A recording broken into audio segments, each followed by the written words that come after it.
Shabbat shalom. Shabbat shalom, everybody. Shabbat shalom, everyone. Welcome to another Shabbat class at Yifarim. This is the first class. Starts at 11 a.m. Central Standard Eastern Standard Time. For those that may not be in the Eastern Standard Time. And then the second class is the 4 o'clock p.m. And in this class, we give honor and praise to the Most High, saying what we're thankful for over the course of any time, really, but the month, the week, even today. And then we share it as a family here at Temple Kifarim on this platform, so you can let us know what it is that you're thankful for, and we can read it and we can share it with the rest of the people. Make sure that you subscribe if you have yet to do so. Make sure that you like the video if you have yet to do so, and also please share it so that everyone can get the message of today. All right. So again, welcome everyone. Shabbat shalom.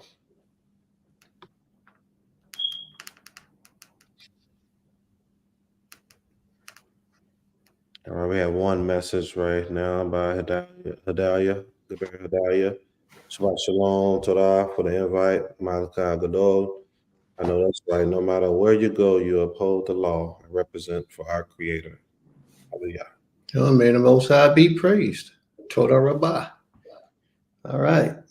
Princess Modiah says Shabbat Shalom Lekulam, all the way from Roatan, Honduras. I might be saying it wrong. May the Creator continue to bless us all with a full life and gratitude. All right. All right. Shabbat Shalom, everyone. Shabbat Shalom. All right. Let's get rocking and rolling. We got a whole lot of people in here today. Don't know where they are. Maybe they'll be there shortly. Are they in the temple with y'all? Hello. Hello. Okay. Okay. Maybe they'll show up later. Creator willing. All right. Let's rock and roll. You ain't here at 11 o'clock, you late. If you ain't here by 10 minutes to 11, you late. At least 10 minutes to 11. Other than that, you late. Especially if you're supposed to be coming to the house of worship. You know, you always got to be at the house of worship a little early. Yeah. All right. Shabbat Shalom. Gilberto Dalia says Shabbat Shalom to the leader, Prince Kaz. Also, Nasik Shaman, but my beloved teacher, Nasika Amuna. Where you see that at? I just shared it. I mean, it's on the screen. Oh, You don't well, see it? I'm sure missing that. I don't see that at all. Oh. Shabbat Shalom, sis. How are you? All right. I ain't seen that at all. Have a read. I might be saying it wrong. Forgive me. I said Shabbat Shalom to everyone. To the Most High, bless you with a beautiful holy day. Ima. All right. That's the only Havared I know. But I'm not sure. But Shabbat Shalom. Welcome. May the Most High be with you. Okay. I shared the link with her. I think it is one you know from in Atlanta. Yes. Mhm. All right. All right, those that's tuning in, we got more people tuning in. If you have not, please make sure that you like it. Make sure that you subscribe if you have yet to subscribe to this channel, and also share it today. Share it, everyone. Share it, please. And right now, we give thanks to the Most High. So if it's anything that you are thankful for, this is the moment. Write it down. We'll share it. We'll read it. All right. And then we'll go from there.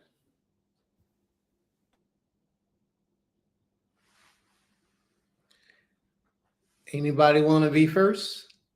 Anybody want to be first? All right. There you go. Princess Madaya says, I'm thankful for the Shabbat day.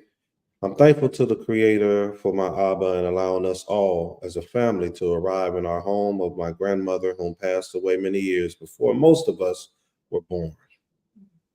May the Most High be praised. For those of you who don't know, Princess is in Honduras. She has family from Honduras, and that's where she is right now. and they've been there for a couple of days now. May the Most High bless her and allow the family to return home safely to us again. She says, we have returned to his place of birth, and it feels so good to be here and witness the land and the people of our ancestors, my grandfather. All right. May the Most High be praised. Anyone else? I mean, let me be quiet. Let me stop rushing this show. Let me be quiet and just chill. All right, I'll mute myself. Hold on 1 second. And go ahead.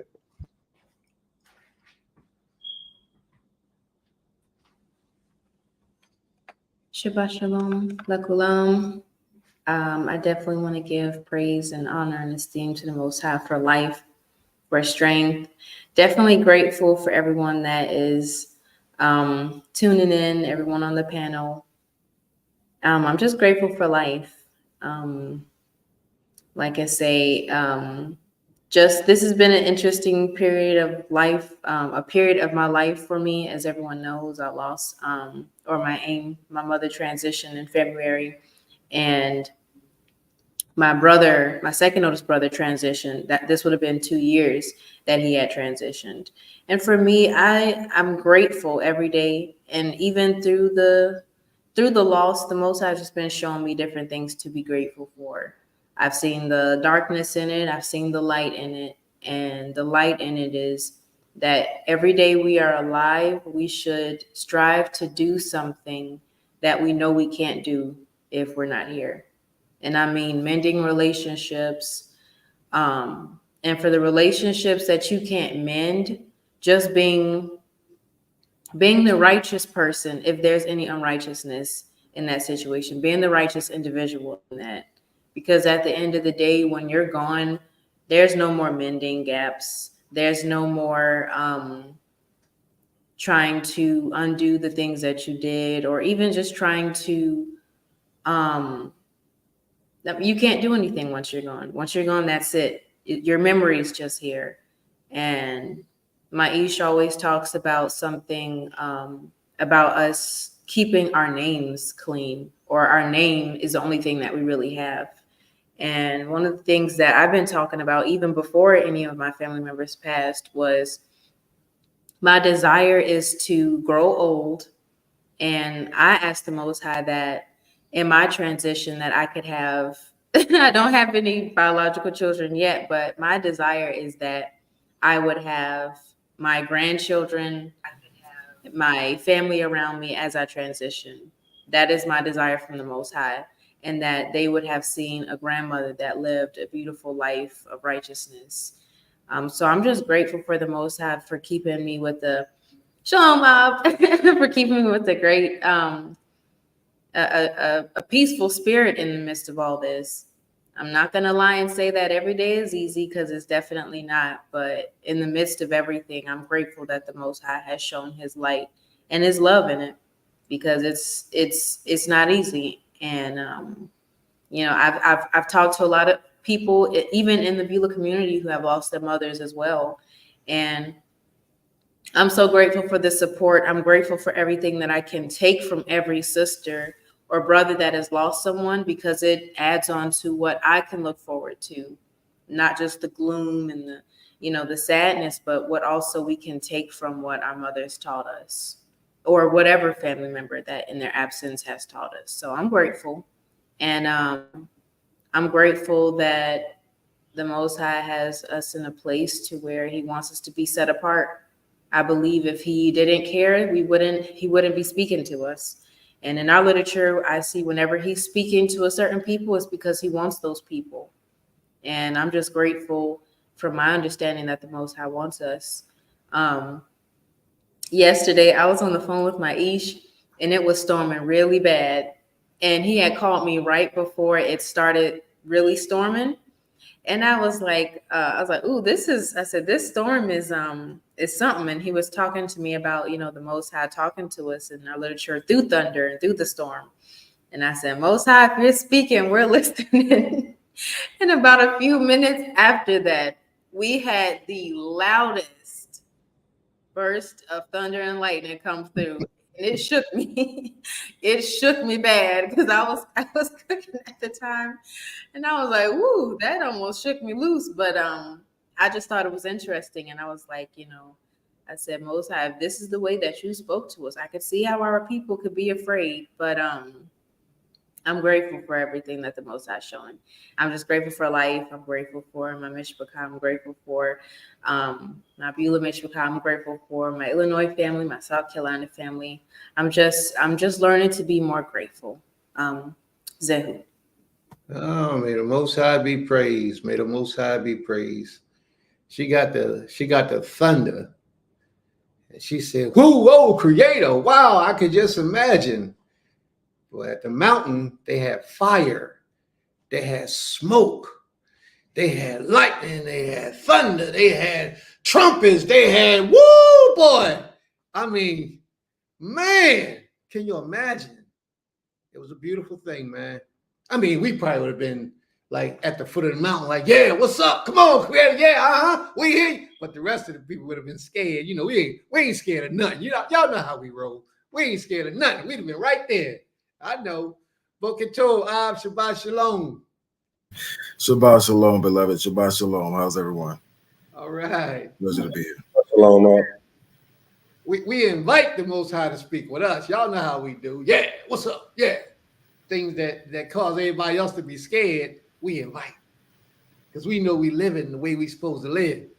We ain't doing no crookedness, no underhanded, stealing, robbing. We taking care of the poor, the fatherless, the widow. We doing our part the best we can for what we know how to do. So therefore, when the Most High starts speaking, we stand in attention and say, yes, sir, Father, what will you have for your servant to do? And that's it. So may the Most High be praised. All right. We have Adon Azante says, Shabbat Shalom, everyone. May the Most High be praised. Thankful to see another Shabbat and having another opportunity to grow, serve the Creator, and continuing to seek Him in all things. Okay, Shabbat Shalom, Toda Rabbah. May the Most High be praised. All right. We have Zakena says, I praise the Most High, and I am grateful for the Most High's mercy, Torah, and love, that we all still have life and hope. May the Most High be praised. Toda Rabbah. All right. If there's anyone else, please take this time right now. Tell us what you're thankful for. We'll read it for you. Make sure you like and you share. If you have anything that you want to bring forth, you can. We only got 4 likes, man. Man, we got about 12 people tuned in right now.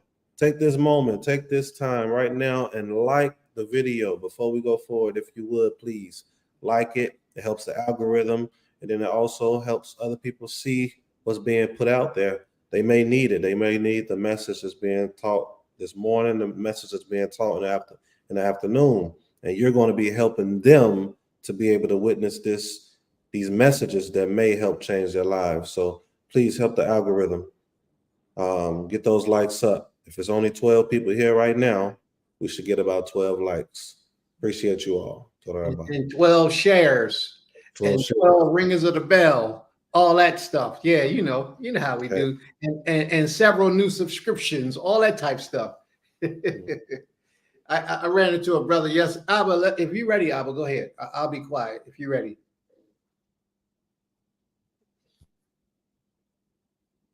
So I ran into a brother yesterday. Brother I work with, Israel, Dominican brother. Well, he's from Portugal. So anyway, so he gets mad at me and he wants to make fun at me. So he said something about, you got that new computer, be standing up at that podium teaching, who you think you are? How he know that I got a new computer and then I'm staying? He said, you ain't at your desk no more. I said, I ain't getting no new computer. What you talking about? He said, you ain't at your desk no more. I'm like, wow. Why do I bring this up? Because you never know who's watching you. Never know.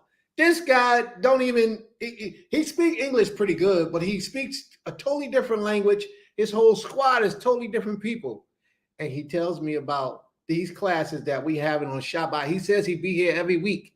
So, Brother Jose, if you hear, Brother Jose, may the Most High be with you. And I pray that you're getting some of this information that is helping to build you up and helping to transform your life. May the Most High be praised. So I wanted to give a brother a shout out today in a righteous way, because he's not required to be here. He's not even really expected to be here. But he says he watches us every Saturday. So I guess he must be at work with his phone in his hand, walking around, watching us while he do what he do. But I'm just grateful and thankful that, our words are not falling on deaf ears and that people are voluntarily willing on their own volition to come out and support and learn and gather this information so that they can transform themselves to be better individuals in this walk, in this service to the Most High. So I'm very grateful for that. May the Most High be praised. Toda Rabbah. All right, you all, right now, if you can, I know we are saying it over and over again, but I'm going to go ahead and make sure I be a doer. I'm sharing right now on my platform, on my Facebook platform. If you all would, do the same, do the same. And I'm going to say we are live. All right, Ab, if you wanted to take the floor, if you have anything you want to say you're thankful for, no pressure. You can. And then, me and Isha, you already went. My Isha already went. I'll go. And if no one else has it, we'll pass the floor back to Prince. Okay, shalom, everyone. I'm truly thankful to our Most High Creator for His Torah, for His love, for His mercy, for His forgiveness, just for another opportunity to be able to share. As I was just meditating on actually the past few lessons and just thinking about our people in general, even all the way down to the lessons in our language and what it means to come back to recapture that which we had lost and what had been taken from us. There are so many that I see that go by and that are oblivious to a lot of things. And when you try to explain sometimes to some people don't understand, or they think you're doing something wrong, or they think, well, so many times people want to say that we're a cult. And for those that we walk with in Christianity, my thing was always this: for those that are, and hopefully are tuning in and listening now, because trust me, I've shared on Facebook and Instagram. So for those that are listening, if I was wrong or if we're wrong, correct me.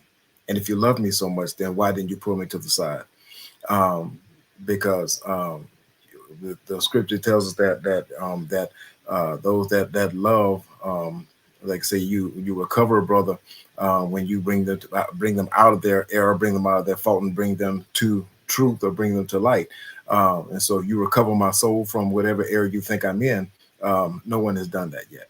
But when you share this truth to people, and I've had so many people, even when they see our seats eating, and I had one lady when I was at work, I was picking up a client, and she said, hey, she said, hey, sir, she said, what's that you got on? I said, oh, my CC. She said, yeah. She said, my brother, he wears those too. And she said, well, what does that mean? And I explained to her what it means. And she said, that's amazing. She said, because he wouldn't tell us what it means. I'm like, why would your brother not tell you what? It's not a secret. I mean, you're wearing it openly. I think something that Prince had touched on one time before, the things that we do, even from our dress, our garb, even going back to our language, even when people hear us speak in public to one another in Hebrew, these things are open signs for us, like say our set apartness. And so why would you not? I mean, that opens the door for dialogue so that people can come to an understanding of who we are, what we're doing, and why we do what we do. And another better way to put it is that it brings them to the light of who they are. And it brings them back to it shakes them back to reality, because we're finding out a lot of history. There's so many things that we're finding out now that were not true, that Columbus did discover America and all these other different things. But now when you begin to find out so many more things about our heritage and where we are and where we actually came from, and who we are as a people, and how we are to live, how do we be truly set apart, and what set apart really means, what sanctification, as it says, it really means, and why we are a set apart people. then you begin to understand, okay, that's why we couldn't eat this. That's why we couldn't wear this. That's why we couldn't do these things. Why? Because when you're set apart and you come out from among them and you make yourself separate, you can't do everything that the rest of the world does. So I'm truly grateful to the hour for the awakening and for truly being able to share with others this truth and to bring them to the light of who we are, and just being able to share the Torah. Again, like I say, it opens the door for dialogue. So I'm truly grateful for that, to truly be a messenger, because as a messenger, we always have a message. And so I truly magnify that. I magnify the Alba for my mishpachah, for love and understanding, for support, for my Beulah mishpachah. Love you all dearly. Talk about y'all all the time. And so trust me, most of my clients know about y'all anyway, because I talk about y'all so much. And so, because like I say, people ask questions, and if you don't ask, trust me, I'm going to tell you anyway. So it gives me that opportunity to be able to share. So I'm truly thankful for being able to share this truth, and even as my Yapabat said, that for being able to knowing that the Allah speaks to us, and that and even just the way He's been dealing with me about some things lately, and it just keeps you in a place of prayer. It just keeps you in a place of meditation. It just keeps you before Him all the time, and that's a great place to be. I yield. Shalom. I love you all. May the Most High be praised.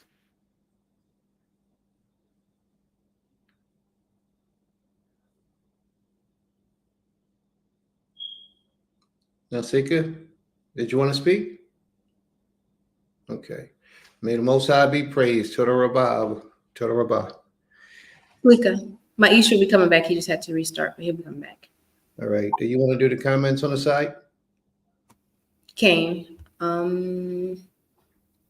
let me scroll up.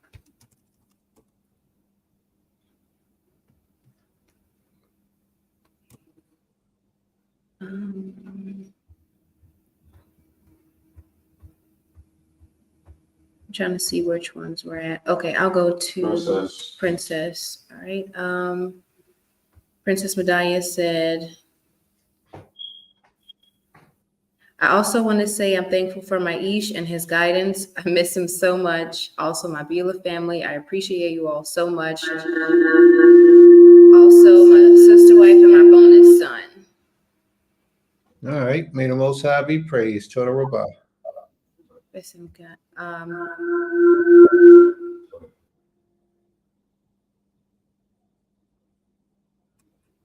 So the next one.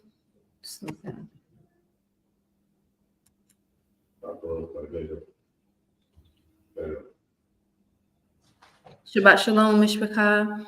Happy Shabbat. I am very, very grateful for health, life, forgiveness, mercy, and being in the land of the living. I'm assuming that's living. Could be loving or living. I was just telling my Ish how I've noticed I've grown. In my trust with the Most High since giving birth and having our son. I'm very grateful for that. All right. May the Most High be praised. Yasmin, Shabbat Shalom and love, Mishpachah. Shabbat Shalom, Yasmin. All right. Well, I tell you, boys, it's nothing like family. Today has a certain type of aura about it. I don't know if I'm the only one who feels it, but there's a certain energy today.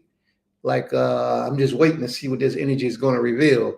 It's like something's about to take place. I don't know what it is, but I could feel the energy or the presence of something. I don't know. Creator didn't tell me nothing, so I just feel that, and we'll see what happens by the end of the day. May the Most High be praised. All right, you all, we have 14 likes and we have 19 people here. We have 14 likes and we have 19 people here. If you are on YouTube, please take the time to like it. Help those likes get up so we can get the algorithm going and the message getting spread outside of you who's watching. All right. I guess I'll go and bring forth what I'm thankful for while we wait on other people. If you have yet to say what you're thankful for, if you want to, please do so. We'll read it. We'll post it. And we want to, be thankful together. We want to be thankful together. We want to share what it is you're thankful for, because that's what we're supposed to do here on Shabbat. We're supposed to share what we're all going through with the Most High together, outside of coming together and reading.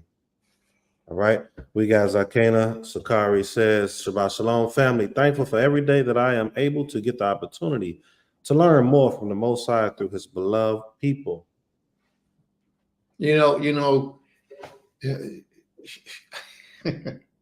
Shabbat Shalom says, all right, I'm gonna say it. Sukari in Spanish or in Mexican, their language, the Spanish Mexican language, it means shooter. It means shooter, and she's a heavy shooter. Since day one, I would say maybe since day two, she's been here every Shabbat on both classes, not just listening in the background, but putting in, contributing, commenting, and helping this thing to be a great thing. May the Most High be praised, high heavy shooter. May the Most High be praised. Shabbat Shalom. Am I right, Abba? Absolutely. That's right. She been getting it in. Shooter, Sakari, Shabbat Shalom.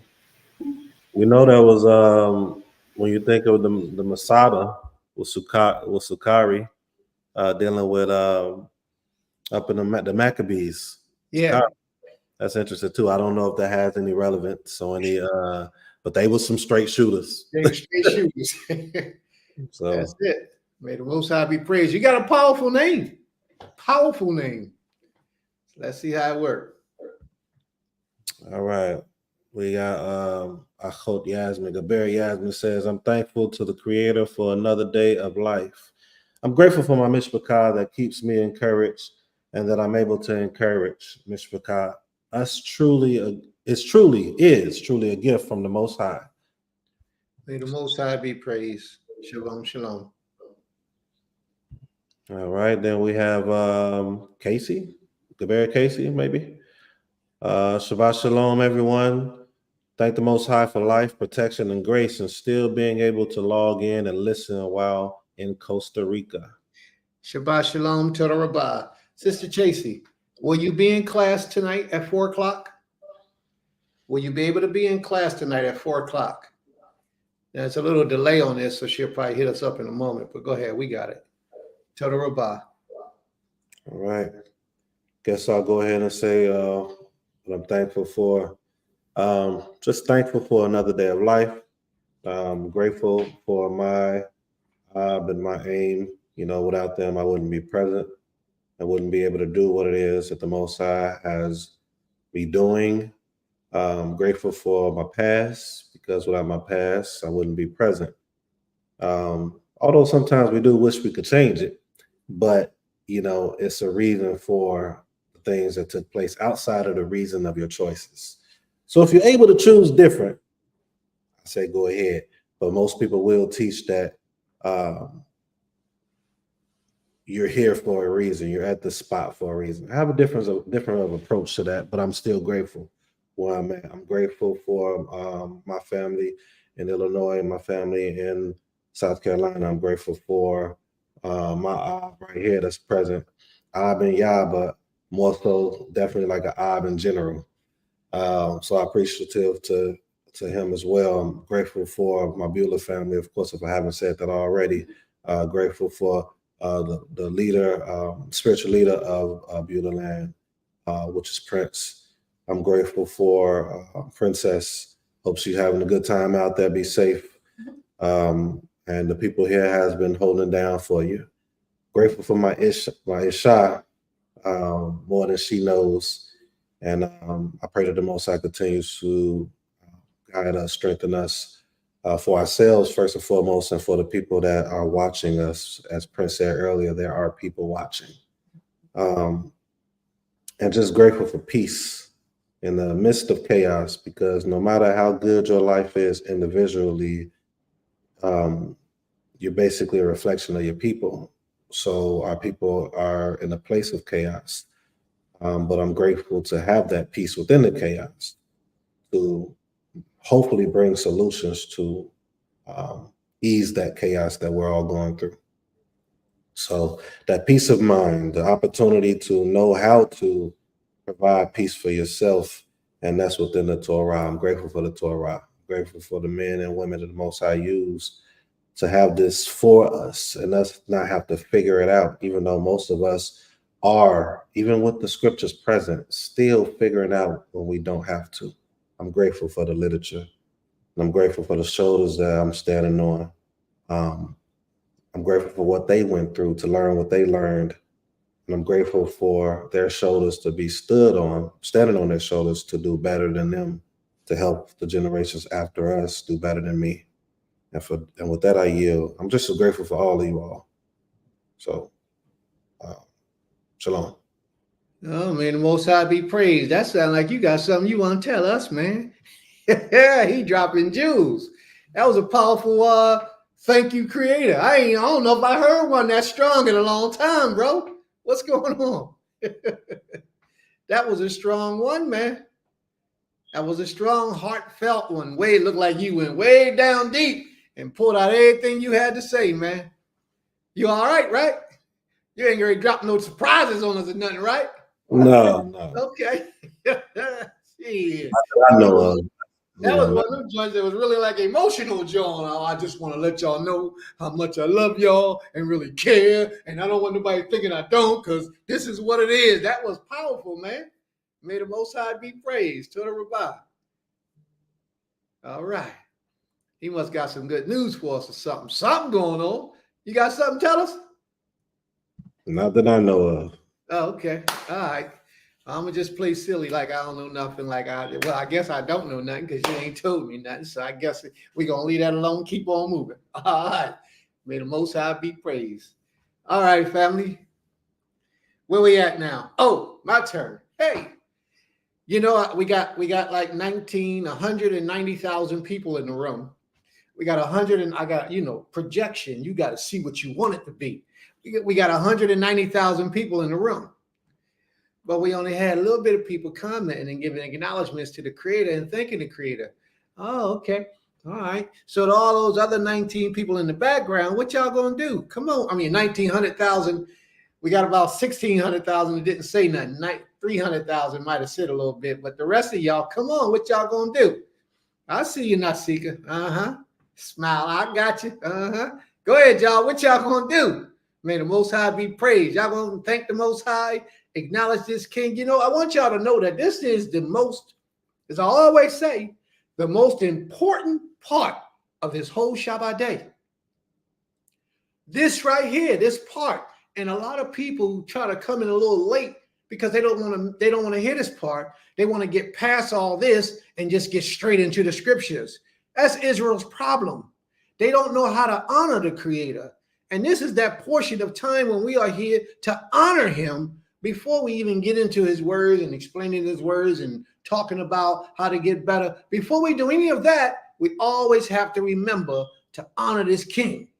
So one of the most important ways of honoring him is letting the world know how grateful you are for whatever you feel in your spirit that he has done for you. Now, if you don't feel like he's done nothing for you, then just keep quiet and don't type nothing and don't say nothing. It's cool. But if you feel he does, you're actually robbing him by not pronouncing it to the earth and giving it life and speaking it out into existence. You're actually holding back from him by not giving him his due respect. But let's watch, family. A lot of people hold out till about 11:30, 12 o'clock before they tune in. And they miss all this beautiful opportunity to acknowledge, I do it on my own in my own house. Well, that's cool, but that's between you and the Creator. Sometimes, in order to show how you really feel, you have to be willing to speak it vocally out of your mouth so someone else can get a little portion of that and you can bring life into someone else other than yourself. That's real selfish, especially if you're a powerful prayer warrior or one of them champions, like Nasik just did just now and dropped that powerful. You see how excited I got, right? Yeah. Now imagine somebody else that was feeling lowly, and their spirits wasn't where they needed to be. And they just heard that energy and felt the vibes of the spirit that he just put out there. Come on, y'all. This is what we're here for. To do something for somebody that can't do nothing for themselves. Go ahead, bro. You got some things there. May the Most High be praised. All right, we got Aim Kater. Cecilia says, Shabbat Shalom, family. All praises to the Most High for being present in my mind and for opportunities and resources required to keep my body healthy and well. To the Rabbah Aim, may the Most High be praised. All right. We have Opal says, Shabbat Shalom for my family. Thank the Most High for strength and to take me through a week of work, and Him for life to keep me still alive, still in time. Might be said. Yeah. May the Most High be praised, Sister Zanta. May the Most High be praised.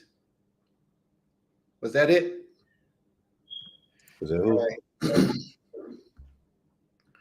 I thank the Creator for life, for health, and always portions of His knowledge, wisdom, and understanding, because He never gives us all of His understanding and wisdom and knowledge.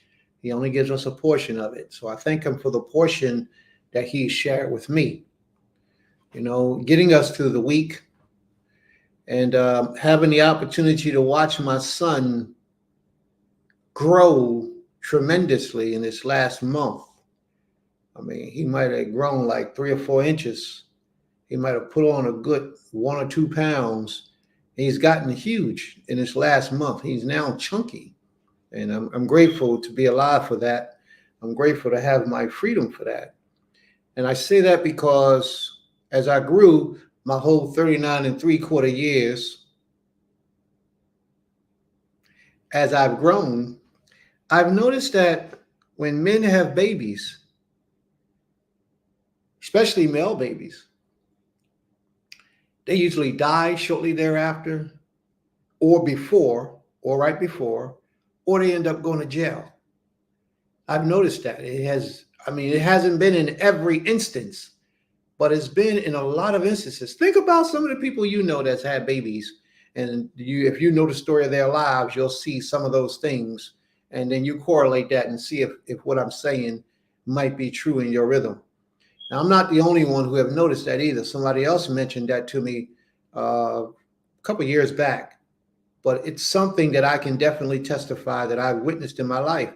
So I'm thankful to the Almighty that hasn't happened. And I pray that He continues to keep His protection upon me and upon us, that we are always given the opportunity to serve Him and keep Him first as far as everything in our lives pertaining to worship, honor, praise, and glory. I'm thankful to the Most High for all of you, because if you all wasn't here, then what will we do? Who will we talk to? How will we get through? And then for those people who are not here, but yet are affected by you sending the message to them, how would they get the message if you wasn't here? So we're very grateful, family. We're very, very grateful. And this is what I want you all to know. You all in the audience, in the background somewhere, I want you all to know that we know that we're not dealing with a people that all agree on one thing. We know this. We know that some of you in the audience has a different spiritual background, a spiritual upbringing, spiritual beliefs, and a lot of mental beliefs. We know this. We're grateful that you are here, willing to put those differences aside and listen and just be a part of what we're doing, so that possibly is something that we can share with you to help you to get closer to the Creator. Possibly is something that you might be able to share with us. We're not going to make this no competition, going back and forth, competing, and I'm this and I'm no, we're not worried about that. We want the information that we share with you to penetrate through, even if it takes a little bit of time. We want it to penetrate through to your subconscious mind so that you will become a better version of yourself, because that's what this is all about. It's about us being able to supply the needs that you need in your life without you having to say, hey, this is what's going on in my life. Oh, I need to tell you about all these issues and problems. And I say that because the Creator knows what's going on in your life. He knows the needs that you have in your life. You said that you wanted to get closer to Him. You said you wanted to serve Him in truth. You said these things. We didn't hear it. The Most High heard it. So a lot of times what the Father does is he puts you in place and in touch with certain people to touch you in certain ways to get the information so that you can have what you desire to have. But the question is, are you willing to accept what the Most High has placed before you? You know? So we ask that whatever you might hear today, you go do your research and check it out and try to disprove it. But if you can't disprove it, and you feel in your heart and your spirit being truthful to yourself that you can't disprove it, then the only thing you can do after that is submit. But submit to the Creator, not to man. Submit to the Almighty. After you've struggled and tried to do your very best to show that what you've been presented with is not the truth. But we don't want you to go off your beliefs. We want you to deal with the reality of it. So what we're saying is we're so grateful and thankful that so many of us, I just spoke about one of my friends, one of the brothers, Jose, earlier today. Jose don't walk this walk. Jose got a totally different belief system. But yet he told me that every Shabbat he be right here with us, learning what he can learn so he can try to better himself. Everybody got a little bit to the puzzle. Don't be afraid to just let somebody else in so that they can possibly shake your mind and be the completion to your process of getting closer to this King. So I thank the Creator for that as well. So may the Most High be praised. Toda Rabbah.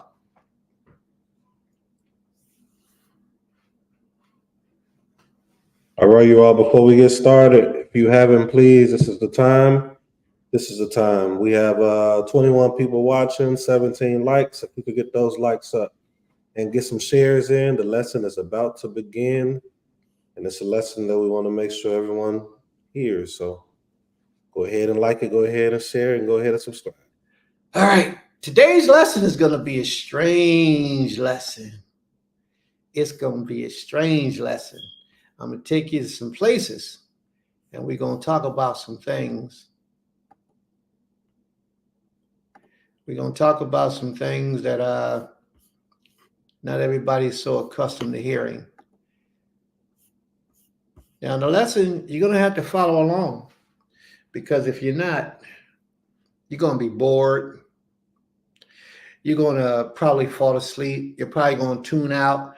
You're probably going to say, wow, I didn't even want to really, I didn't even really get that message, or I didn't really enjoy that message. But I promise you, if you really listen and you really hear, you will be amazed at what you learn today. And possibly it can save your life. The name of the lesson is a third part of them, or thee, shall die. There are so many of us who think that we're living the lifestyle that's acceptable to the Creator. There's so many of us, even more of us, who don't even care about the lifestyle we're living. As long as we show up for Shabbat service, as long as we wear our fringes and don't eat no pork. A lot of us think that that's all that the Most High requires of us, or at least that's all that we want to give to him. There's so many of us who are living in the life cycle of our forefathers, our mothers, our grandmothers, our great-great-grandmothers, and our great-great-grandparents. A lot of us are living in their cycle of life, still doing the things that they used to do to get where we think, or what they taught us was our way to the Most High. The Most High gave us things to do. He gave us a certain remedy. He gave us a certain formula as to how to stay in tune with him, how to stay in cahoots with him, and how to receive his favor. But a lot of us took his laws and cast his laws behind his back, said the laws are done away with, the laws are dead. Oh, I don't like those laws because they're too difficult, too hard. You don't have to worry about those laws no more. And we started doing other things. And we started relying on other sources and other ways of life, and relying and depending on what man said over what the Creator said. And we began to walk after what man said. And the Creator is letting us know every day, even at this moment right now, the Most High is letting us know that there is still time for you to get yourself together, before the day of destruction.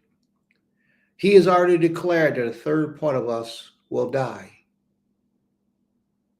He's already brought down his wrath and his punishment upon us a long time ago. And today we're going to see how we're helping the process of some of us dying. What are we doing to bring about the death and demise of our people? So I want to start this class off today by sharing something that my wife sent to me this morning. And I want you to tell me and share with us what your thoughts are. And I want you to know that a lot of these deaths are preventable. There are things that we can do to prevent these deaths that we so willingly bring about. There are things that can be done. Let's see. Hey, let's get some ice cream. How about this one? Pistachio, almond fruit fudge, butterscotch delight. Ingredients: zinc trisodium aspartate, sorbitol and bisulfate, oxide beta-carotene, lactic acid carabine. Grade A milk emulsified, maltodextrin alkylide, silicon dioxide, lots of sugar. Hey, all right. Calcified synthetic salt, artificial barley malt, glycerin and aspartate, folic acid. That tastes great. Monosodium glutamate, dehydrated calciumate, soybean oil, butter, fat, carbo sensor. I'll eat that. Hooray for sugar, cause we love it. Chocolate chips, we want more of it. Cakes and ice cream, want to shove it down our throats real fast. Here's a candy bar, you tried it? Hey, let's all see what's inside it. Gelatinized triglycerin, phosphate, soybean lecithin, deoxylite, trisilicon, dipped in chocolate. Bring it on. Citrus enzymes, BHT, powdered milk, Sounds good to me. baking soda, carob gum, carbohydrates, Yummy, yum. monosodium glutamate, zinc disodium alginate, whole grain flour, yeast and fat. Time to eat it. I'll do that. We like sweets a lot, so give us all you got, and we'll stuff them in our bodies till they make our insides rot. You know, Hey, what did that mean to some of us? How does that even apply to us in our lives today? What type of message? Now, that was from 1993. That message that you just heard was from 1993. There are far too many of us who cast the Creator's laws behind our backs, and we choose to do what we think we liked. Well, not even what we think, because we really don't even give it much thought. We go off of things that make us feel good and brings us temporary pleasure. Now, when you heard that cartoon and you see the title of this lesson, what registers in your brain? A lot of us, the Most High already knew that a lot of us were not going to do what was required of us to sustain life. A lot of us heard these things and we hear these things as nothing new, but we don't do the things that are needed and necessary for us to preserve our lives while we're here.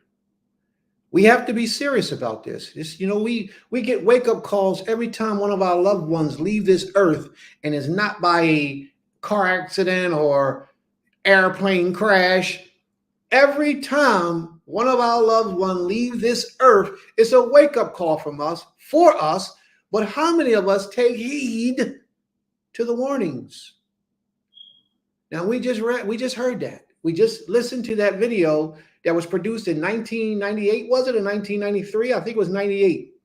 In 1998, how they're going to pollute our foods with all these chemicals, all these synthetic items, all these unnatural, unreal things. And then at the end of the video, they showed the man sitting down there. He was real huge, real fat and wide. And it said that it would be poisoning us from the inside. That's their agenda for us. Well, what are we going to do to try to prevent that from being our reality? So many of us are going to fall by the sword. So many of us are going to fall by the famine. But the famine might not be what you think it is. And the sword may not be what you think it is. But how many of us are going to get the knowledge to learn how to prevent us from having that fate by simply obeying the laws of the Creator and changing the way we think? And our foods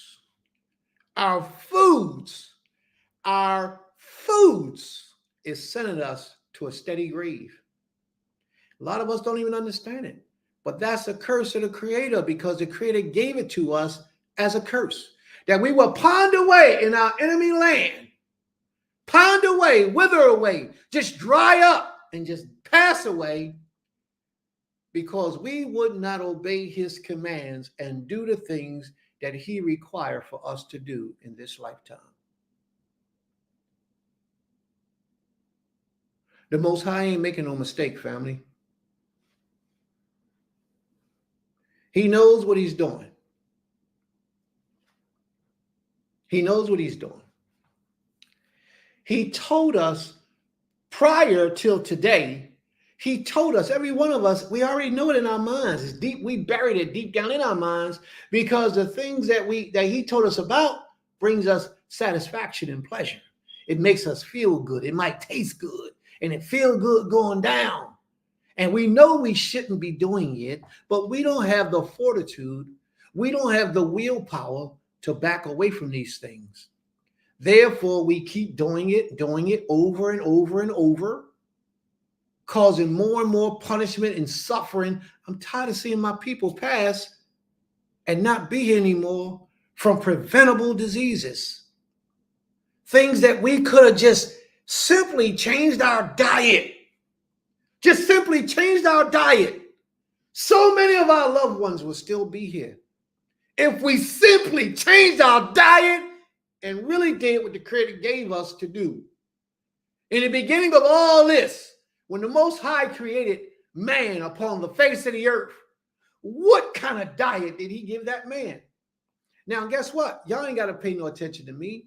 Prince just talking. He just blowing wind. That's okay. Don't pay no attention to me. Look at the evidence that is laying before us. Look at the evidence. We'll walk in the stores, pick up the food off the shelf. What determining factor do you use to determine what food you get from the market when you go shopping? You're either getting what you're accustomed to, you're really getting what tastes good to you, and very rarely do you think about what's the most healthiest food for you. Very rarely. What's going to help to prolong my life? What's going to help to prolong my days? What's going to give me energy? What's going to make me robust? You know, what's going to make my skin look prettier or better? You know, we don't think like that. We think about what tastes good and what I like to eat. And then when you get sick, you go to the doctors, they give you some pills or some liquid, or they give you something like that to go home. And when you take those pills and you take those liquids, it doesn't cure you of anything except the symptoms of what's really wrong with you. Medication, store-bought medications don't treat the sickness. They treat the symptoms. If you got a headache, they give you something like aspirins or Bears. And what that does is it cuts off the nerve receptor that sends the signal to your brain to let you know that something is wrong. It cuts the nerve receptor so that your brain or your headache stops hurting, but the symptom that caused the problem is still there. But you don't realize it. You're just happy because the pain went away. You're not even thinking about, why did I have a headache? Where did it come from? You get a lump on your leg, a lump on your leg, or on your back, on your neck, on your arm. You got a lump on your body. A lot of us got lumps on our breasts, females. A lot of them got lumps on their breasts. Might be small, but you feel it. And you say to yourself, ooh, what is this? And what you do is, in the most cases, we go to the doctors to treat the lump, but not treat the cause of what caused the lump. Do you realize that most doctors are not here to save your life? They're here to preserve your life a little longer, but not save your life. If they was really here to save your life, they would give you things that remove the thing that's bothering your body, as opposed to remove the thing that has the outer appearance of a problem. See, they'll take something to shrink the lump, but they won't take something and teach you how to prevent the thing that caused the lump to come up in the first place. They won't teach you that because it's all about money for them. It comes a point in your life where you got to get smart enough and wise enough within yourself to determine, I want to live. And I want to live. And I don't want to be a part of those thirds that the Most High said would die. So we have to remember, family, it's very hard. And I want y'all to know this. It's very difficult for me to teach this lesson today. And I got to be straight. I got to be honest with you. It's very difficult because a lot of the people that I care very dearly about have recently passed away. I just had to do my aunt's funeral just last month. I believe it was like a month ago, where she just passed away. And it was a disease that was preventable, and it hurt. It was something that all she needed to do was change her lifestyle, her eating habits, and those types of things.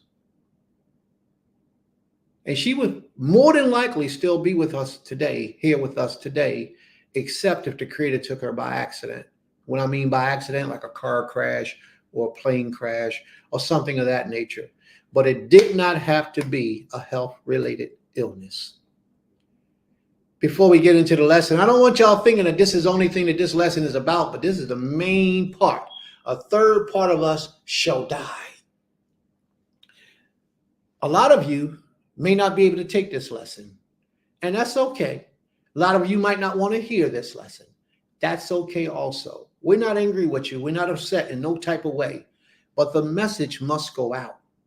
Even if it's not for everybody that's in the room today, this message is for a lot of people. And a lot of people need to hear it. They need to understand it. And they need to know why the Creator said a third part of us shall die. And he even tells us how they're going to die. But a lot of us don't even know. There's only a remnant of a remnant that's going to survive. So what do you think he's talking about? When he says a remnant of a remnant is going to make it, what's going to happen to the other 3/4? What's going to happen to them?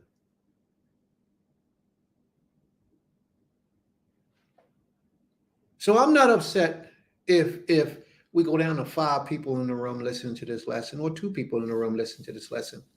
It doesn't hurt me, and I'm not ashamed or afraid or anything. It is what it is. But the lesson must be brought. The lesson must be taught. And I will try to deliver this message the best I can with having compassion in my heart for all of us who have a recently lost loved one or even a long time ago loved one. My wife here on the line, my very wife, my Isha, one of them here on the line today, lost her mother about 2.5 years ago from a preventable disease. Something that could have been prevented. And she's no longer here with us. And I didn't get the pleasure. I'm sorry, I said 2.5 years ago. That's not true. It's been longer than that. It's been about 7 years now. About 7, 8 years maybe. I didn't have the pleasure to meet her. I wish I could have. All of us has some story that we can speak about, somebody in our lives who are no longer with us today, that if they had the fortitude or the knowledge or the willpower to change their diet, they could have still been here with us today. I'm currently experiencing something with the doctors today. A medical situation with the doctor's office today. Not me, myself, but one of my loved ones.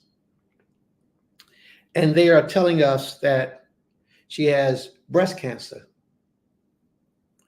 And that the cancer is eating her from the inside her chest right there.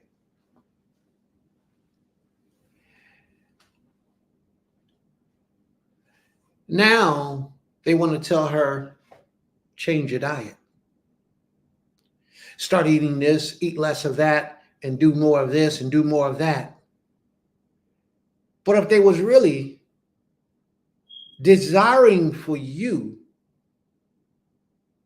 to live longer, better and healthier, little cartoons like that, they wouldn't have put in the air from 1998, poisoning your mind so that you will begin to do the things that's really taking your life and lessening your days. I know that this is going to be difficult for some of you to hear. When you get this knowledge, pass it on to somebody else, or you yourself ingest this knowledge and change your habits in the way you think and how you view life. Because a lot of us, we have an opportunity that the dead don't have. Those who are no longer here no more, they don't have this opportunity. We have that opportunity right now. And I promise you, before the Most High in all creation, I promise you that there's a lot of you right now who are infected, who will not be here with us next year. I promise you, if you don't change the way you think about what you put into your body. Without a doubt, there's a lot of us right now that this is a warning call for you to change the way you think and how you view what you put into your mouth by way of food, by way of water. Last week, we had a whole class on chicken, cows, pig. We had a whole class on Leviticus, the 11th chapter, and we told you chicken is unclean. How many of you stopped eating chicken? How many of you put the chicken down? How many of you even did this, researched the effects that chicken has on your life? Chicken is a killer. It's not only a killer, it's unlawful by the Almighty. You don't have to listen to Prince. You ain't got to pay me no mind. Please do the research. Go and research how poisonous chicken is to the human body. Please, just go do it, please. I want to be here with all my people next year and the year after and the year after for many years to come. We got a nation to build. But you got to stop taking the easy route out and doing the things that are pleasing to you because it tastes good and not running a race with us. You got to get stronger in your discipline, in your fortitudeness, and your behavior and your understanding that what you put in your body should be something that's alive to help your body prolong its life expectancy. But too many of us are putting things in our bodies that are shortening the span of our lives. And we be good people, we be some good people doing this, thereby causing sicknesses and disease to come in to eat us up, like the cartoon said, from the inside out. So they wait till she get this big sore on the side of her chest to begin to tell her to stop eating certain things. Well, Prince is going to try to do it before it becomes a sore. It's already in you. A lot of us, it's already in you. It's already growing. You got tumors growing up in you. You don't know it yet because it's not affecting you yet. Be thankful and rejoice before the Creator that it's not affecting you yet. So do what you got to do to change your habits and your diet so that it doesn't affect you, so that you destroy it. Some people at Temple Kepharim, before we began Beulah at Temple Kepharim, we had Temple Kepharim years ago. And I'm talking like 20-something years ago. And every Wednesday we would fast. From Tuesday night at 12 o'clock to Wednesday night at 6 o'clock, we would fast. For the adults, it was no food, no water. For the children, they could drink water and they could stop their fast at 3 o'clock. I believe if he was under the age of 15, you stop your fast at 3 o'clock and you can eat. People began to do the fast, and we 50, 60, 70 people. It was a lot of us, a nice little bit of us. And we began to do the fast. And then all of a sudden, people stopped doing the fast. They left it alone. People went their own ways. People broke up. But so many of those people are no longer here today. And it's because they didn't take into consideration the things that they were taught, how to prevent preventable diseases from destroying their souls, their bodies from the inside out. We had life in mind way back then. And we would teach individuals about a proper way to conduct yourself when it came by way of food. At that time, we called them Frankenstein foods. You remember Frankenstein was an artificial person? The foods we're eating today will make us artificial. But it's all by grand scheme and design. We have to want to live. Therefore, if you want to live, you don't eat dead things. You eat alive things. Foods that are alive will bring you life. Things that are dead means that your body is a cemetery. All dead things go where? To the grave. So if you're putting all those dead things in your body, what are you saying about your body? You're saying your body is a cemetery. It's a grave for the carcass of dead animals. And that's not how we're supposed to want to live. We're supposed to want to live in a way that is pleasing, right, and acceptable before the Almighty, our Maker. So I'm going to move on with my lesson, and I'm going to begin to speak to you all in a manner that I pray you're able to understand. The lesson says, a third part of thee shall die. First chapter we go to is the book of Zechariah. Zechariah says, and this is just a warning call, the shout out. Let's pay attention. At the end of 7 days, the word of the Most High came to me. Family, I want y'all to know that this is time we stop playing with life. We stop playing with the Creator because things are getting real out here in these streets today. Everybody want to go on vacations, have fun, and enjoy themselves, but nobody's thinking about preparing for tomorrow's destruction. We still living in these cities, stacked up on top of each other. You know, we have no space to do the things that we need to do. Like I'm in a city right now. I'm in Philly right now, right? I'm in Philadelphia right now. And the other day, it was 2 days ago, I think it was, maybe 3 days, several days ago, I'm at work. And this is in the afternoon. And my wife calls me and my wife says, hey, I heard gunshot outside. And we live in a very nice neighborhood. I heard gunshots outside, rapid gunshots, like 9 or 10 gunshots. And then I heard cars peeling off down the street. And then I heard some more gunshots. We don't hear that type of stuff in our neighborhood. I'm like, wow, really? Then my sister calls me, maybe about an hour or two later. She said, hey, did you hear? I said, no, what happened? She said, where you at? I said, I'm at work. She said, somebody just got killed on your block in your neighborhood down the street. 30-year-old young male just got shot up. And when I rode past his house to go to my house, I mind my business. I seen a family sitting on the steps. I waved at everybody and I kept it going. Eventually, when I see his mother, she'll talk to me and she'll tell me what happened. But these are things that's preventable. All in how we live in the lifestyles that we're choosing. In this particular house, they sold drugs, but nobody would never know. I knew because, you know, my ears are to the street like that. I know what it's like. But I knew what they did, but nobody knew. And in this neighborhood, you wouldn't even suspect it. The way that the neighborhood is set up and designed, you wouldn't even really suspect it. But yes, they did. They sold marijuana. So was his shooting related to that? I can't say until I find out. But I want to keep on. And the reason why I'm bringing all this up is because a lot of people we're being told how we're supposed to adjust ourselves by living in these cities. But I'm telling you, there is no way to adjust yourself living in these cities. We got to come out of her. We got to do the very best we can and go down to some land, some community somewhere. We got to get away from this city life the best we're able to. And you ain't got to come to Beulah Land.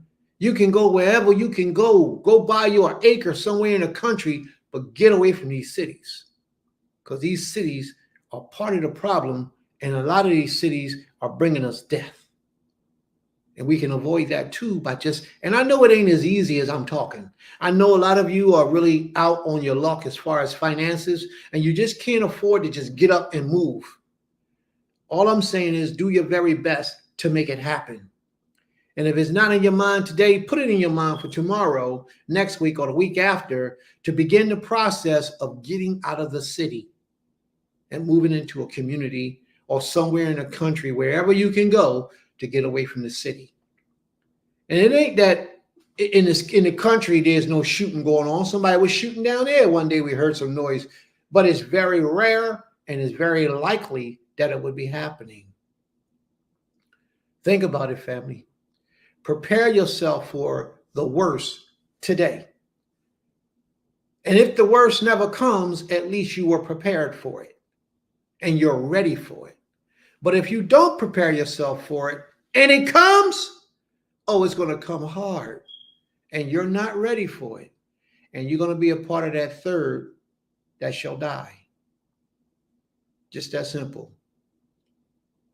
The water supply here in the city is governed by the city of Philadelphia.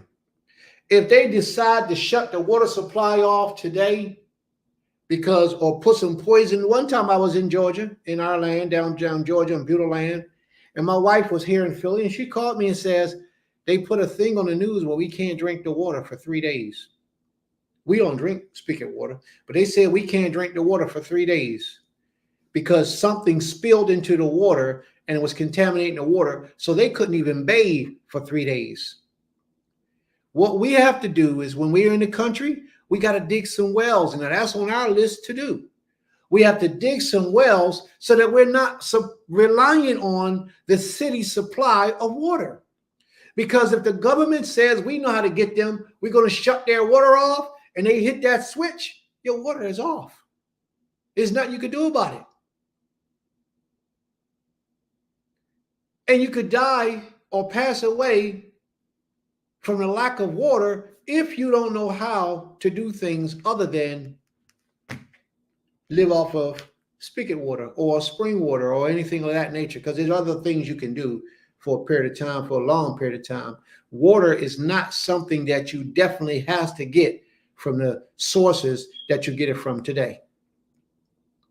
There are other different ways that you can get water. But the point that I'm trying to make is that will happen in the cities before it happens in the country, because in the country, you could dig a well. In the city, you try to tell them you want a permit so you can dig a well and watch what happens. We're just talking about water. Food you can grow. You can grow your own food.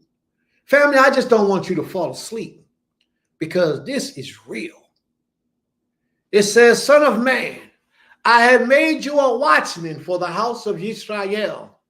Wherefore you hear a word from my mouth, you shall give them warning from me. If I say to the wicked, you shall surely die, and you give him no warning, nor speak to warn the wicked from his wicked ways in order to save his life, that wicked person shall die for his iniquity, but his blood I will require at your hand. The Creator says, and I want to say something real profound right now. I want you to really hear me real deeply. The Creator says, thou shalt not commit murder. He says, thou shalt not commit murder. What does that mean? Thou shalt not commit murders mean to take somebody's life unjustifiably. Am I right so far, family? Do you all agree? So why is it that you're willing to allow your own life to be taken and you had the means to preserve it? So you're actually violating the laws of the Creator by not living your best life, by not eating the best of foods. You're actually violating the laws of the Most High by smoking those cigarettes that you smoke, that marijuana that you smoke, all those things that you're doing that has a warning label of what they could cause to your body. You're still doing those things, so you are not doing what the Creator said, that thou should not commit murder. You're actually contributing to murder. You are murdering yourself. I know a lot of us never thought about it like that, but the reality is that you are. I had one of my sons call me up the other day, and he had a long conversation with me about some things that's going on in his life. And he knows what I wish for him to and to not to do. And at the end of this conversation, he says to me, Abba, I stopped smoking weed too. He's trying to be better. He's trying to get himself together in a different way. He's already changed a lot of things about his diet, but he said, I had to get away from the marijuana because it was killing me. A lot of you think that it's okay for you to smoke marijuana. But I'm going to say something to you, family. What you smoking ain't marijuana.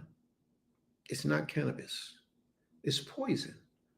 It's something that they designed to put out there just for people like you, who hear some news that cannabis is healing people, is curing people. So you go right out and begin to smoke it and think that you're doing something healthy for your body when there's so many chemicals all over that stuff, sprayed with, saturated with, and some of you are grown adults and you can't leave the cannabis alone. Why do you think you can't leave it alone? Because they mix it with things to make you addicted to it.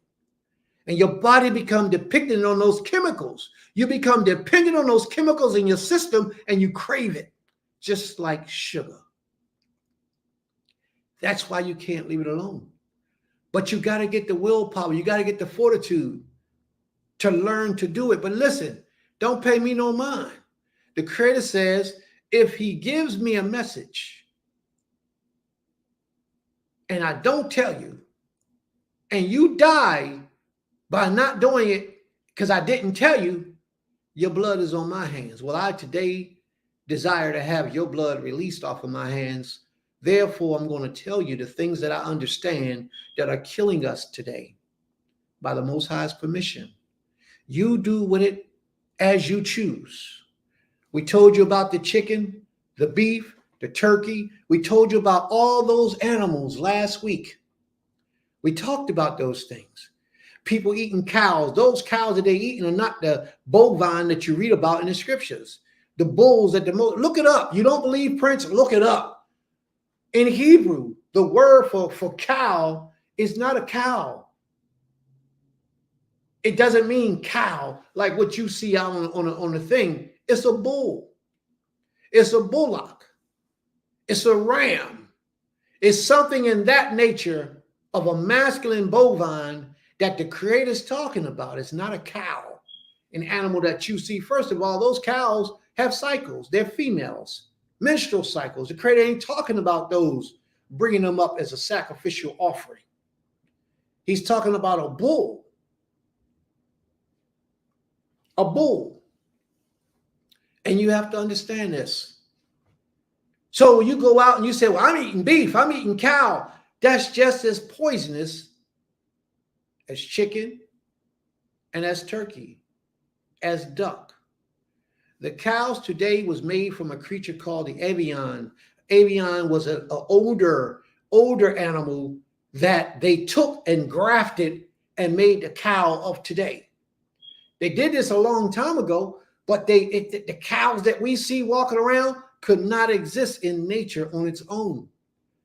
And neither could that chicken that you're eating. It could not exist in nature on its own.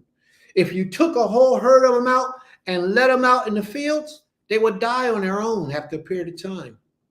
The animals would kill them. They would die. They wouldn't know what to do. They wouldn't know how to survive because they're not naturally bred in nature. It wasn't two animals naturally got together and formed an animal, and now we have a different species of animal. That didn't happen. Man got in a laboratory and decided in his mind how to get genes from this animal and the DNA from that animal and cause these animals to mix together, or he some kind of way brought these animals about by bioengineering them. And those things are dangerous and poisonous to us. but we've learned to love them because they fed them to us for so long. And now we can't see life without them. How many of you can honestly say, I'm never going to eat a piece of chicken again? Very few, if almost nobody. And it's not just that Prince is saying it, but the scriptures says that these things you shouldn't be eating. It's not going to directly say you shouldn't eat the chicken, you shouldn't eat the cow, but it says you shouldn't eat the vulture. And the chickens are related directly to the vulture family. You think they're going to show that to you just because you look it up on the internet one time? No, they're not. They're going to tell you that the chicken is coming from the jungle fowl. But do the research. Look deep, because we had to look deep. And if you don't want to look deep, go back and look at our lesson that we did, because we did the research for you about the chicken coming from the vultures. We did the research for you. Look on our platform. It's called, what's the name of that lesson? Chicken. Should Hebrews be eating chicken?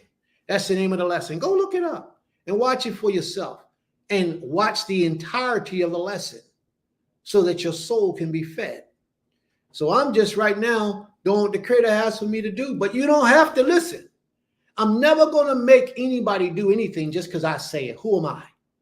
You don't have to do it just because Prince says it. You don't have to. If your soul tells you that it's okay for you to do what you choose to do after this, then so be it. So be it. But don't stand before the Almighty and say that you've never committed murder, because you did. You committed murder on yourself. I'm going to start at verse 19. Zechariah chapter 3, verse 19. But if you warn the wicked, and he does not turn from his wickedness or from his wicked ways, he shall die for his iniquity, but you will have delivered your own soul.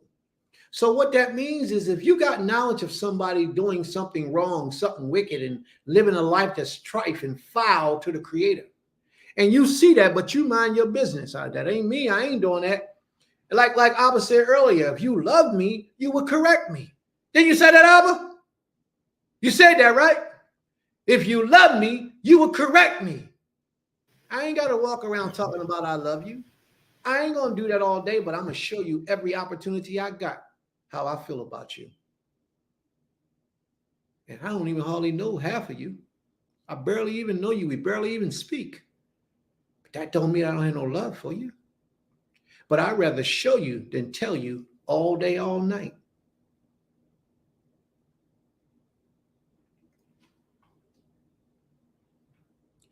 Again, if a righteous person turns from his righteousness, and that means a person that's living righteous, stops being righteous, and commits injustice, become a wicked person, and I lay a stumbling block before him, he shall die.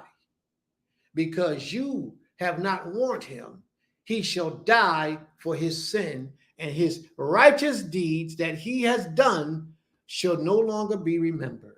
So all them days you sat in the house of worship and praised the Creator, all them days that you fed all those people, all those days that you let those people come live in your house because they didn't have a place to live, or you bought the next door neighbor kids some clothes because they didn't have no clothes, all those righteous deeds that you did, if you don't stop committing murder, when you pass, all those righteous deeds will be forgotten, as if you did nothing at all. Now, I'm not one that's going to stand up here and tell you your soul going to hell. I ain't saying that, because that's not what the scriptures say. You won't get those teachings from me. All I can tell you is what the book says. That's what the Creator has shown us. And it don't speak about nobody's soul going to hell.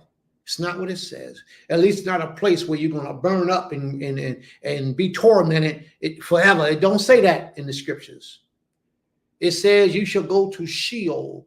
You shall go to the grave. That's what it says. And all souls go to the grave. But what we're not taking in mind is the book of Daniel, when the book of Daniel says that those who are buried in the earth shall rise again and live again. We're not even thinking about that part. What we don't consider also is that as a man lives in life, the things that he does in life gravitates to his essence. It becomes a part of who he is in his DNA. And as that man produces children, that man's children for 100 generations to come will pick up a portion of what that man was 100 years ago. And they will have those same type of issues in their personality, their characters, and their traits that that man had. So if you got an ancestor who was a rapist, a murderess, a pedophile, you could also get those types of emotions running through you. And that man was 100 years ago, but yet he's a part of your generation. This is what the Father means when he says, get it out of you. Get sin far out of you. And you don't know how you're affecting your generations to come. But just because you got that inclination or that feeling or that desire to do this wicked thing, if you're strengthening your spirit, you can eradicate that from your system, so that all your children coming after you will no longer have that type of inclination, desire, or sickness wrapped up inside of them. That's how you fix this problem. You now know. So you have to be the fortitude, the strong one, the powerful one, to save all your generations to come from the wickedness of all the past generations that you had. Everybody who existed in this earth, and every one of us has one of them, has somebody who existed in this earth. And it had to have been a man. They got men and women, but we was produced through those two. Their personality, their traits, all those things in which they did is transferred through us through the DNA, through our spirit. And you inherit your father's spirit. You inherit his spirit. And you'll be right here on the earth doing things that your ancestors did hundreds of years ago, sinning before the Almighty, except you stop your wicked ways. The moment that it enters into your spirit, dismiss it, destroy it, beat it, pray about it, fast about it. Do the opposite of what it's telling you to do, because you know it's not right. Don't do it. But if you warn the righteous person not to sin, and he does not sin, he shall surely live, because he took warning, and you will have delivered your soul. And you, O Son of Man, behold, cords will be placed upon you, and you shall be bound with them, so that you cannot go out among the people. And I will make your tongue cling to the roof of the mouth of your mouth, so that you shall be mute and unable to reprove them. There's coming a time that after you done talked all that you need to talk, and I'm talking about everybody who are messengers of the Creator, there's going to come a time when you're going to shut up. And you're going to begin to watch the results of all that you said. So the prophet Ezekiel went out and spoke to, and elaborate the luxurious words of the Almighty to all the people of his town, of Jerusalem, Yerushalayim, of all Israel. He spoke to all of them, and he warned them, just like we are warning you all today, of all the evils that will befall them. And there came a time when the Creator says, shut your mouth, don't talk. So those people who are utilized by the Creator to help someone else to get out of their sinful ways and sinful actions, the Most High requires something at your hand. And watch what he requires at your hand. Something that you probably didn't even know. Watch. And I will make your tongue cleave to the roof of your mouth, so that you shall be mute and unable to reprove them, for they are a rebellious house. So even after the day, I know that a lot of you won't take heed to this message. Why? Because the Most High himself says you wouldn't listen to him. What makes me think you're going to listen to me? You wouldn't even listen to him. You do what you choose to do that makes you happy, that brings you pleasure. What I'm talking about ain't going to bring you no pleasure. You got to make sacrifices from the things you like to eat, from the things you like to drink, from the things you like to smoke. Well, hell, that's most of y'all life right there. eating, smoking, and drinking. That's most of y'all spend most of your time in recreation doing those things right there. And who wants to stop all that? Because Prince said it. He says, you are a rebellious house. The prophets, the teachers, the leaders of the Most High's people, there's going to come a time when you're just going to have to shut up and let the people see for themselves. He says, I will open your mouth and you shall say to them, thus saith the Most High. He who will hear, let him hear. And he who will refuse to hear, let him refuse, for they are a rebellious house. You know, the New Testament got that from right there. Thus saith the Most High. He will hear, let him hear. A lot of people ain't going to hear. They're not going to take heed because it brings them too much comfort in the things that they want to do. Therefore, they don't want to do these things. They got other things that they want to do. And he who refused to hear, let him refuse, for they are a rebellious house. Ezekiel 34, and here we go with the lesson.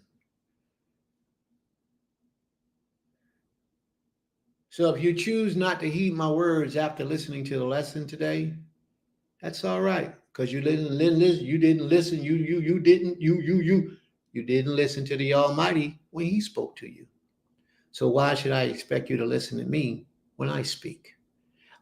More than likely, what's going to happen is you're going to tune this lesson out because you just be listening to classes for entertainment. You don't really be listening for classes to better yourself and to get all that you can get out of it, so that every Shabbat you're learning something new to adapt in your behavior and your personality so that you can become better. A lot of you, not all of you, but a lot of you are just listening for entertainment purposes. So you can say, see, did you hear what Prince said? That he crazy. I told you that boy was crazy. Listen to that boy trying to find errors and fault. He thinks he's ruined something. He thinks he's somebody's father and mother. That's what you're listening for. You're not really listening so that you can learn and gain a message. Now, it's not everybody, but some of you out there are here for that purpose. You're like the spook who sat by the door, just waiting and see what drops that you can hear about so you can go out and start some rumors and some gossip, or you can get in the minds of one of my brothers and sisters and try to turn them away from us. That's what you're doing. That's what you're here for. You're not really here to motivate. Y'all brothers are doing a great job. Y'all brothers are teaching a lot of people. Y'all helping a lot of people get closer to the Creator. You're not here for that purpose, because the adversary resides within you and he resides deeply within you. But you portray it as if the Spirit of the Almighty is in you, and it's not. But you're only fooling those who are not strong enough to understand where you're coming from. Because a lot of us, we see right through you, and we won't allow you to plant seeds within our minds to destroy what the Most High has built, because nobody can change that but us, and we here for life. Son of man, he said to me, son of man, go to the house of Israel and speak with my words to them. For ye are not sent to a people of foreign speech, but unto the house of Israel. Not to many of foreign speech and a hard language, whose words you cannot understand. Surely, if I sent you to such, they will listen to you. The Creator said to the prophet, he said, if I sent you to people that wasn't your people, any other nation, and you gave them warnings and you told them about the dangers of marijuana, black people don't listen to nobody but white people. It's just that simple. If the white man put it out in the news, y'all listen to him. The white man stand up and tell you you're a Hebrew Israelite, you'll listen to him. But your same brother who was sitting with you, who did not know who he was, that woke up, turns around and tell you all the reasons why he understands that now we're Hebrew Israelites, we're the Creator's chosen people. You want to refuse him? because he looked like you. But we're quick to listen to everybody who don't look like us. One thing I'm going to tell you a little story about this. I went to Gratz College and I learned Hebrew at Gratz College. I sat at the foot of plenty of my elders and I learned Hebrew at my elders. I got a college degree. I had straight honors with college. They gave me a plaque, a certificate saying the GPA was a 390, something like that. Way up there. Do I speak Hebrew fluently? No, I don't. But I know quite a bit of it. And sometimes when I study, when I learn, things come back and I say, oh yeah, you know what? That's right. But I'll be on here teaching. And I'll say something that has another alternative to it other than the one that I presented. And Nasik, who is our Hebrew teacher, catch it and say, hey, Prince, before the public, before the world, let me correct you on this one issue. This is the way that it should have been done, this way right here. Why? Because he's our Hebrew teacher. And at that time, when he does that, what happens is we shut up and we listen because that's his job. That's his service. That's his point. That's what he's supposed to do. And he looked just like us. We didn't have to go get somebody that looked like somebody else to come back and say to us, hey, this is the way it's supposed to be. But so many of us don't want to listen to people that look like us, especially if you knew them from your youth or you knew them in your life. You don't want to hear nothing they got to say because you're better than them. They're in the same situation you in your mind. But this brother is telling you things that save your life, but you reject good, sound knowledge because he looks like you. You don't even go research it. You just brush it off because he looks like you. How long, you being in the nation of Israel, knowing the knowledge of Israel, how long have you yourself been talking to people that look just like you about their nationality and what they do with it? Yesterday, that brother Jose I was talking about to y'all just now, yesterday we was in our little talk. We was having a disagreement yesterday. And I said something about, you trying to cheat me, man. You trying to cheat me. Don't be trying to cheat me. He put his arm out. He said, look, let me see you. Let me see you. I put my arm next to him. We were almost the same color. He said, why would I try to cheat you? He spoke profoundly when he said that. He put his arm next to my arm and said, why would I try to cheat you?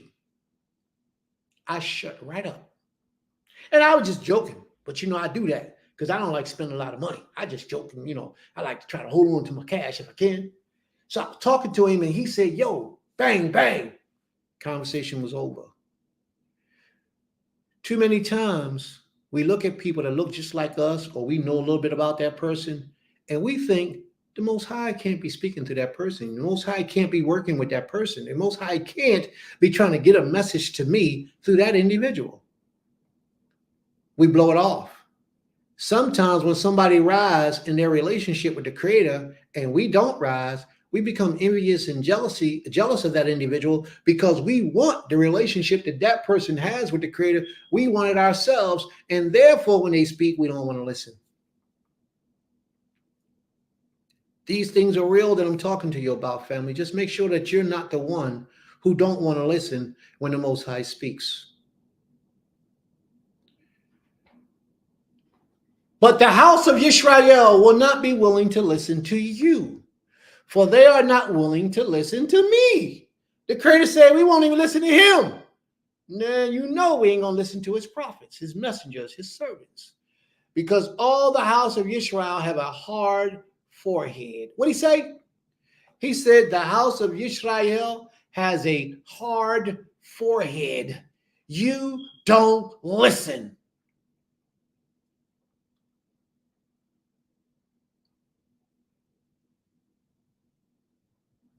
And not only do they have a hard forehead, but they have a stubborn heart.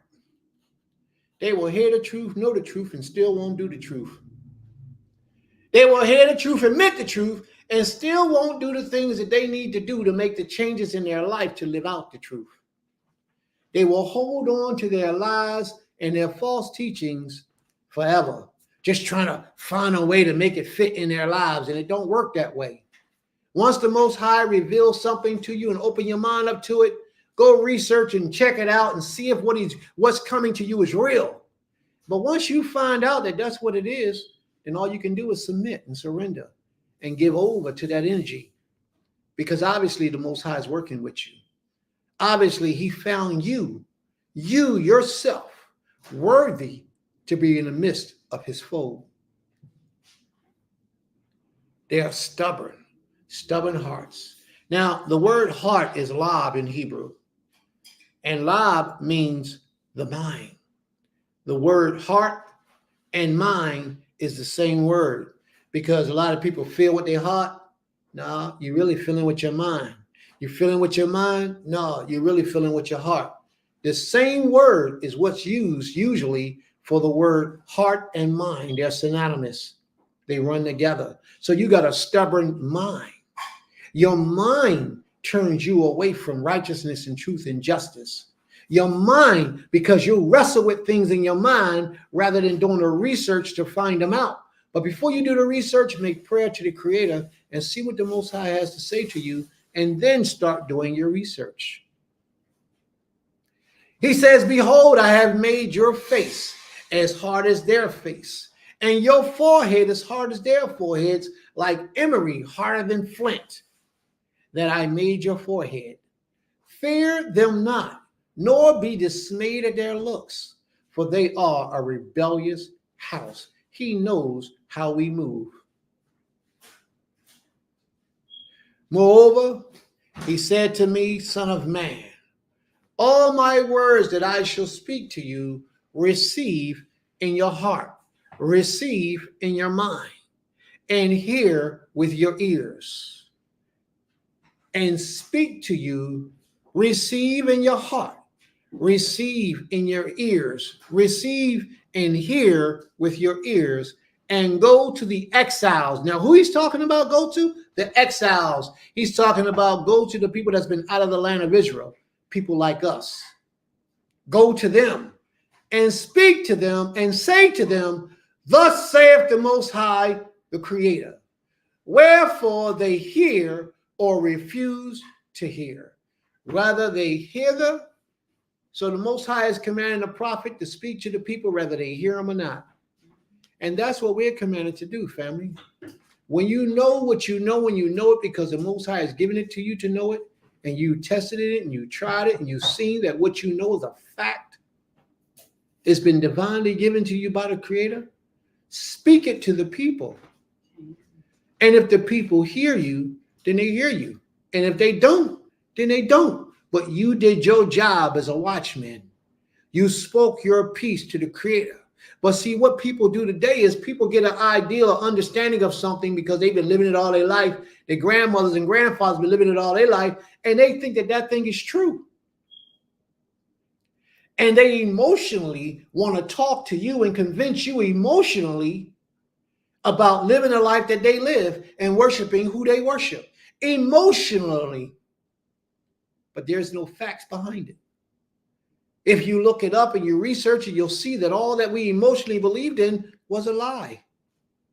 For example, here's a small example. If I told you something like cleanliness is next to godliness, that's in the book and you got to understand it. If you want to be clean, you got to live like God. Cleanliness is next to godliness. Now, the way that I'll put it sounds real good, but it's not a fact. It's not in Scripture. But yet they will teach you things like that are in Scripture. And they'll teach you that these things are a fact. And then when you do the research and look it up and you can't find it in the Scriptures, oh, you got to look in a different translation. You can't find it in that Scripture. You got to look in this So you're looking, but all you're doing is you're following tradition. You're following what they taught, what they believed. You're not dealing with what's written. You can't verify or prove what you so wholeheartedly believed. See, anything that you understand today, you should be able to defend. That's why we stay on these platforms and we teach and we give you word for word about what we're saying. A lot of things I said today, you'll be like, well, Prince, I ain't see that in the book. You're getting ready to see it. And it ain't got to come in this book. It's going to be presented to you in a different way so that you will understand that what I'm speaking to you about is not just my emotions. I don't deal with emotions.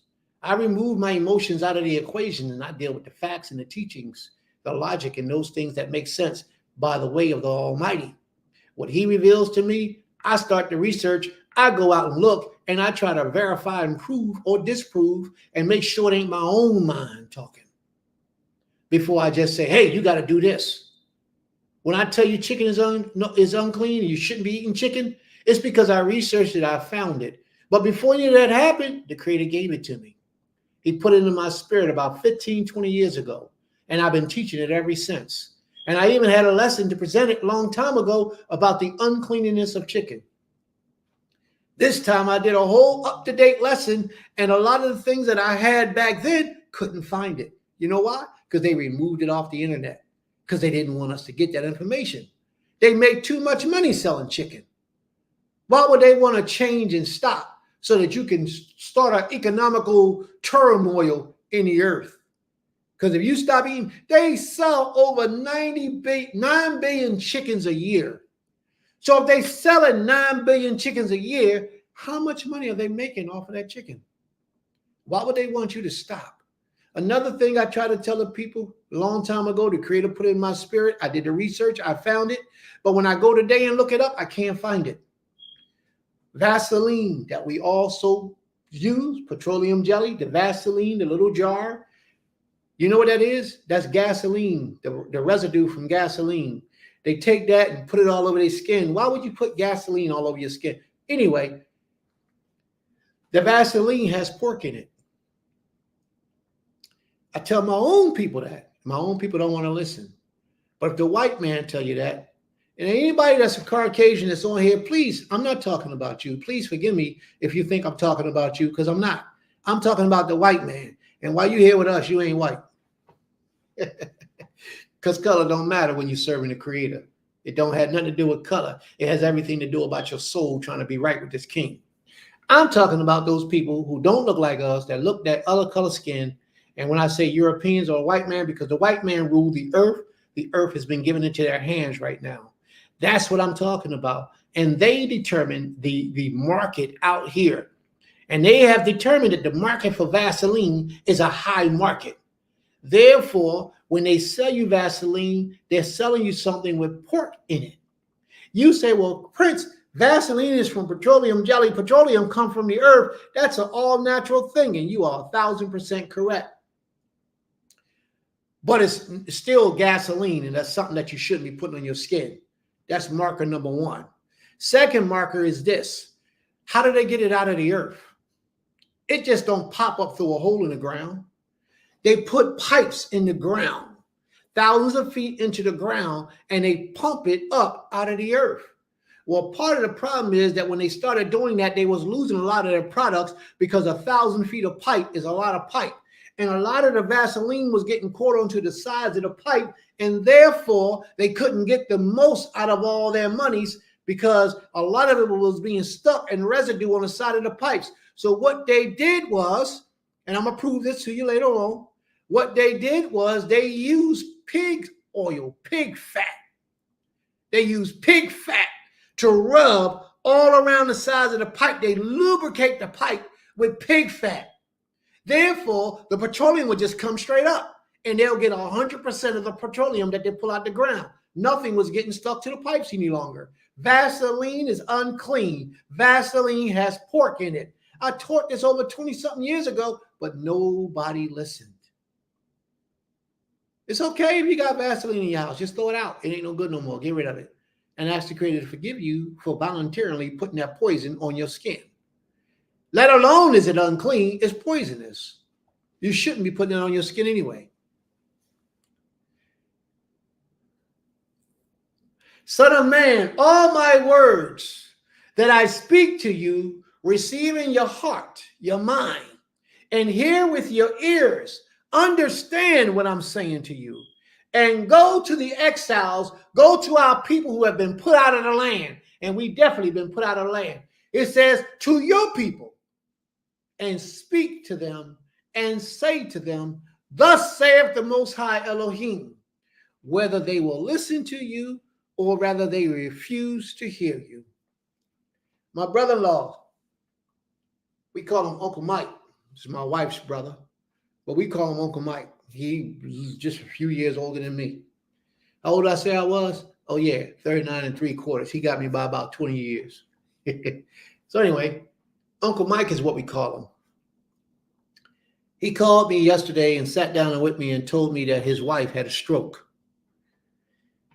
And I didn't hear this. I mean, I didn't know this. His wife is very dear to me. And we real close. We got a tight-knit family. She had a stroke. She's still alive. And she's been in the hospital now for 6 days. So after Shabbat or tomorrow, I'll call back and check and see what her progression is. If I can go visit, if I can talk, if there's anything I can do to help. You know how we do. This is how we move when something like this happens. But I was upset with Unc because Unc just told me this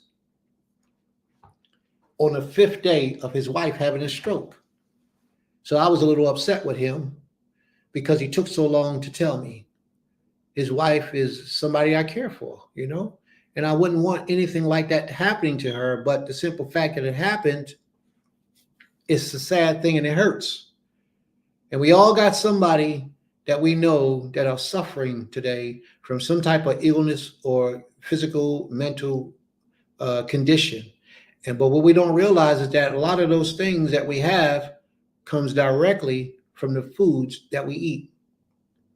So it wasn't but so much that I could say to Unc, except Unc, it's time for you to get your life right, man. The Creator's trying to get your attention. She's still here with us, so that means that there's still time. Get it right, Unc. Get it right. There's a lot of things that they eat that they're not supposed to eat. Chicken, turkey, beef. He Hebrew. He lives the life of a Hebrew to the best of his ability, whatever that is. So he don't eat things like pork and all that type of stuff. But they still eat a lot of meats that are unclean and unkosher and uncool for them, in spite of what I teach. There's nothing I can do for anyone except relay them the message of the Almighty. If they refuse to hear, then it's all right, but I did my job, and that's what I'm doing today. Let's go. Ezekiel, the 4th chapter. Thou son of man, take thee a towel and lay it before thee,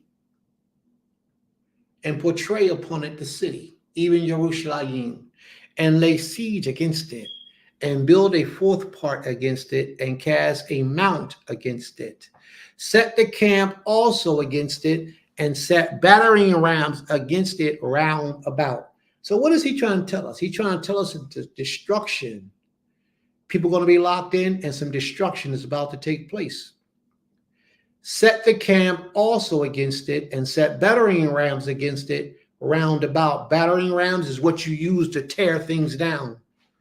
Moreover, take thou unto thee an iron pan. Now watch this part. An iron pan, and set it for a wall of iron between thee and the city. That means you're going to be able to hear what's going on in people's lives, but you won't be able to see through that iron pan. You'll be able to hear the messages that's being spoken to you, but you won't be able to see through that iron pan. Why? All of this is part of a curse. And set it for a wall of iron between thee and the city, and set thy face against it, and it shall be besieged, and thou shalt lay siege against it. A lot of people, family, are going to hear your words, but they ain't going to be able to see nothing. They're going to hear what you say. How many people have you talked to about the Creator that was stuck out there in these different religions and different walks of life that heard your words, but refuse to change their ways? They can't see it. If they begin to see it, then that's the first process of change. But they can't see it. This shall be a sign to the house of Israel. Lie thou upon thy left side, and lie the iniquities of the house of Israel upon it. Now, what did he tell the prophet? Lay on your left side. And then after he lay on his left side, lie the iniquity of the house of Israel upon it. What does that mean? It means that before JC came around, or it was even thought about, or was even mentioned, the prophet Ezekiel took on the sins of the nation of Israel. Damn. Hundreds of years before that time, the prophet Ezekiel took on the sins of the children of Israel. Now, remember, there's two nations, Israel and Judah. Let's see what's happening. And lay the iniquity of the house of Israel upon it, according to the numbers of days that thou shalt lie upon it, thou shalt bear their iniquities. A prophet of the Almighty bear the iniquities of the children of Israel. What was the iniquities of the children of Israel? The primary iniquity of the children of Israel was idolatry. We worshiped anything and everything other than the Almighty. Baal worship was given to us by way of a woman called Jezebel. Jezebel brought in and ushered in Baal worship to the nation of Israel. And we practice it heavy. That was a part of the idolatry. That was a part of the sin that the children of Israel was guilty of. It was idolatry. Today, are we guilty of idolatry today? Who would say yes? Who would say no? Is the children of Israel guilty of idolatry today? I'll leave that up for your own discretion. At the end of this lesson, we'll see where we at with that. He says, for I have laid upon thee 3 years of their iniquity, according to the number of the days. 3 years and 90 days. 390. 390 days. So shalt thou bear the iniquity of the house of Israel.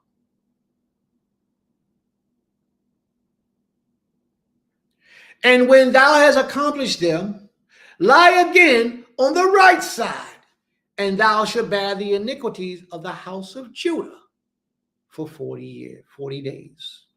So Ezekiel laid out in the street with a bare minimum of clothes on one side for 390 days with a pot in front of his face. And then on the other side for 40 days, taking on the iniquity of the house of Israel. Nobody is willing to suffer or sacrifice their own pleasure or their own free time in a manner that the prophet Ezekiel did. Remember what I told you earlier? When you're the one that the Most High is speaking to and utilizing to help people, something will be called upon from you that other people is not going to be called upon from, that you just have to do. You knowing better, some of the sacrifices you have to make, they're not willing to make, like partying, smoking, drinking, clubbing, eating all types of things, being amongst everybody in social gatherings that has nothing to do with the Creator. A lot of those things you can't participate in. You can't partake of. Why? Because every one of the things that I just mentioned brings about a certain spirit upon you. And that spirit will make you unfit for your service to the Creator. You won't know it. You think it's just you having a good time. But what you're doing is you're inviting negative energy to come into your midst. And when thou hast accomplished them, lay again on thy right side, and thou shalt bear the iniquities of the house of Judah 40 days. This is the first mention in the scriptures where a prophet or any man of the Creator took on the sin of our people. He says, I have appointed thee each day for a year. Therefore thou shalt set thy face toward the siege of Jerusalem, and thine arm shall be uncovered, and thou shalt prophesy against it. And behold, I will lay bands upon thee, and thou shalt not turn thee from one side to another. I will hold you still. I will make it so that you cannot move. And a lot of us in our lives right now, we desire progression, but the Creator's holding us still for his reasons.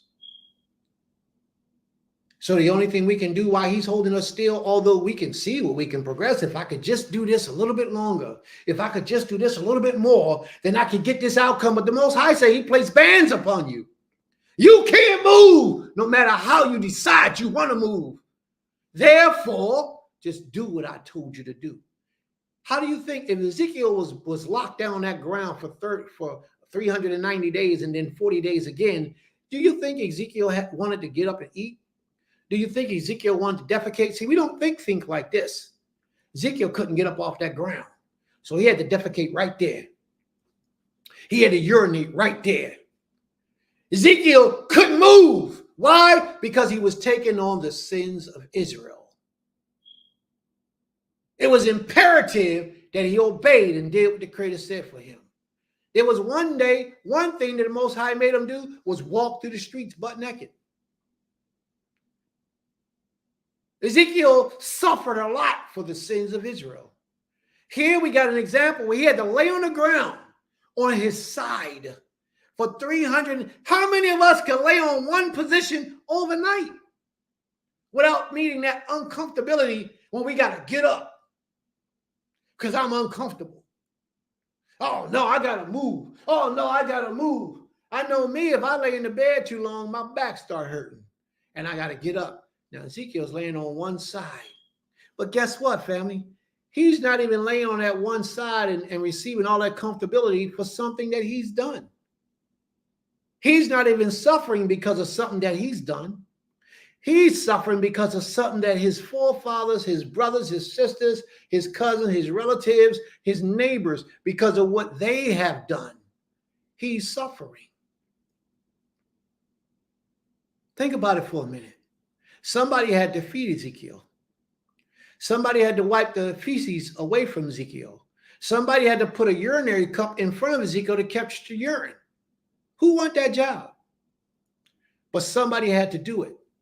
Now, symbolically, Ezekiel is showing us his body is being symbolically placed as our bodies in this land of our captivity. Remember, he said, go to the exiles, those been put out. He's given us an example and a glimpse of a life for us today. We want to move, but we can't move. Somebody else got to do everything for us. Ezekiel even had to have somebody go make his food. We want to grow our own foods, but it's very difficult for us to do. Everything that Ezekiel wanted to do by being stuck on that ground because of the sins of everybody else, we are stuck in that position today in our society, and we can't move until the Most High allows it to be. Some of us who don't make enough money on our jobs, we feel like, well, I got to go get another job. I got to go get 2 jobs. I got to go get 3 jobs, thinking that that's going to solve your problem. No!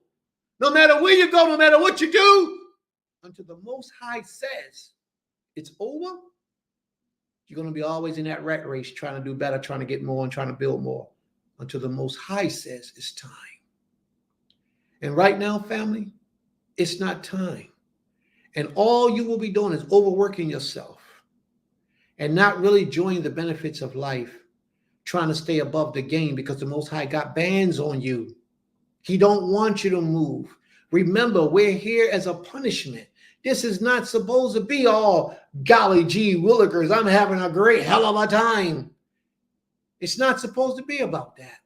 It's supposed to be about focus, especially in these times we're living in right now. It's supposed to be about focus, concentration, meditation, prayer, and consistency and diligence. That's what it's supposed to be about right now. But what we're doing is we're walking away from the Most High, casting his laws behind our back, and giving over to what we think we need to do to take care and provide for us. And that ain't what the Creator's saying. I will lay bands upon thee, and thou shalt not turn, even though you will want to turn, even though you will feel like you need to turn, you will not turn from one side to another till thou hast ended the days of thy siege. Are we on punishment right now because of the Most High's command? Yes or no?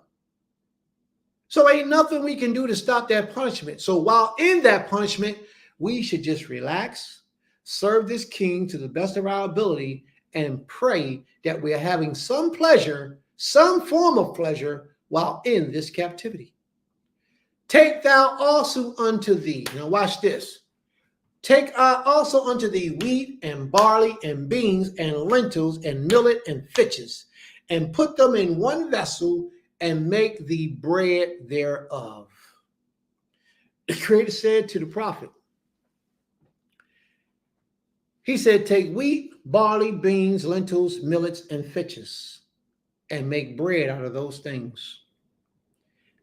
Somebody go to the refrigerator right now, please. On the refrigerator, in the bread shelf, and take a picture or write and text in the ingredients, the foods, the ingredients in your bread that you eat today. Write down the ingredients and just text it in the room, if they will allow us to receive all of those words on this page, because sometimes this platform don't let you get all those words in. Go there, type it in, and see how many ingredients are in the breads that you're eating today.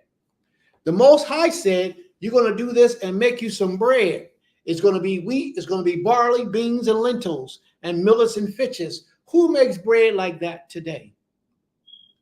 So if the Creator gave you an ingredient and instructions for making bread, why aren't you utilizing that?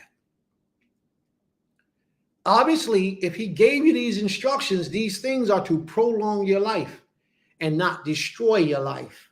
But a lot of the things that we eat today brings poison into our system, and it destroys us. It kills us. See, all these things that he's mentioning are natural things of the earth, things that grow naturally of the earth. But we don't want that. We want what tastes good. He says, and put them into one vessel, and make thee bread thereof. According to the numbers of the days, thou shalt lie upon thy side. 390 days shalt thou eat thereof. And thy meat, which thou shalt eat, shall be by weight, 20 shekels a day. Wait a minute. This is all prophetic, right? About Ezekiel while he's in captivity, right? Are we in captivity? Are we reading the scriptures to prophesy to us today? Are we buying our meat according to its weight? He says, thou meat. Now, this is one thing that I know. When you live on the land and you raise your own animals and you want to eat meat, you go out, you cut his neck, you let the blood drain out, you soak the meat, you chop it up, you soak it, and you take and put it on the grill and you cook it. When did you weigh it? So the Creator's trying to tell us something here. And thou meat what thou eat shall be by weight. It's trying to tell us that we will be in a time of our lives when everything we do shall be by weight, which means that somebody will be getting paid for it, because we got to pay somebody else for it by portions. That means that somebody else is going to be controlling our food. Are we in a time right now where we living right now where somebody else is controlling our food? If you go to the supermarket, you got to go to the supermarket, you got to buy your food. Is somebody else controlling your food, giving you what they say you're supposed to have, and then the labels on this package is falsely written? Is it false? They say that that's 100% meat, but beef, but it ain't. It's something other than what it's supposed to be. It's mixture. Some of it is cloned. Some of it has additives, food dyes, all types of things in that meat. The Creator is prophesying that we will be suffering. We can't move. We got bounds about us. We can't. Don't forget the name of this lesson. The third part of these shall die. Why are we putting these sufferings in positions? The Creator says because of our iniquity. Because of our iniquity, he put bands on us. And although we want to move, we can't move. And our meat will be rationed out to us by weight. It says 20 shekels a day. From time to time, says y'all eat it. We want to eat, but we can't eat what we want to eat because it costs too much and we can't afford it. Some of us have to make the decisions whether we're going to eat today or not. Some of us have to fast so our children can eat because we don't have enough money to feed ourselves and our children. So we have to make the decision. Our children will eat and we'll just drink a glass of water. Even our water will be rationed to us. Is water rationed out to us today, family? Is it? Because if you're drinking out of the faucet, you're going to die quicker. You're going to get sicker and die quicker, and all kinds of tumors are going to come in your body quicker if you're drinking out the faucet and you're still living in the cities. And even if you're living in the country and you're drinking out the faucets, you'll get sick quicker. We buy water right now out of the bottle. Is it a weight on the bottle for the waters that you drink? Is the waters coming in a bottle and the weight measurements on it? Is our bread coming in weight measurements? If you pay a certain amount for a certain amount, Ezekiel is telling us what's about to happen to us. But a lot of us, our minds are hardened and we couldn't hear Ezekiel. He's telling us about the condition that we will be suffering today. He suffered it a long time ago as a prophetic sign to let you know what's coming, O house of Israel. 20 shekels a day, for time to time shall thou eat it. Thou shalt drink also thy water by measures. Are we drinking our waters by measures today? Look on the bottle and see if it says a weight for your water on the bottle of water that you buy. This was their way of describing to us that you're going to start paying for everything that you need to maintain your life by measure. A sixth part of a hin. For time to time shalt thou drink, and thou shalt eat it as barley cakes, and thou shalt bake it with dung that cometh out of man. Thou shalt bake it with poison that cometh out of man. Well, wait a minute, Prince. He's letting us know right here that our foods that we eat shall be poisonous to us. You know what dung does to the human body, right? If we eat it, you get this disease, and I'm not sure the name of it. Bati might know the name of it. I'm sure they do. There's a disease that you get from eating human feces, and I don't know the name of it. Sepsis, is it? Is it sepsis? It might be sepsis. I'm not sure what it is. But there's a disease that you get from eating dung. The Creator is trying to tell us that our food will be killing us in the very near future. You're going to buy it by weight. You're going to pay for it. Even your water, something that he gives freely, you're going to buy by weight, and it's going to be killing you. Because there's things in the food, things in the water that's taking your life.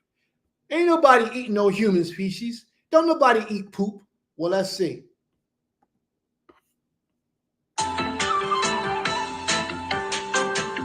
Professor Ikeda has invented the first steaks based on proteins from human excrement. 日本に出ている下水汚泥をなんとか下水道局からの依頼を受けて、下水汚泥の中にたくさん含まれているタンパク質をうまく取り出すことによって再利用できないかということで始めた。 Sewage mud is rich in protein because it is alive with bacteria. These bacteria are harmless because they are killed by heat during the manufacturing process. The red color is obtained by using food coloring. The artificial steak, according to initial tests, even tastes like beef. In fact, to refine the flavor, Professor Ikeda adds soy protein.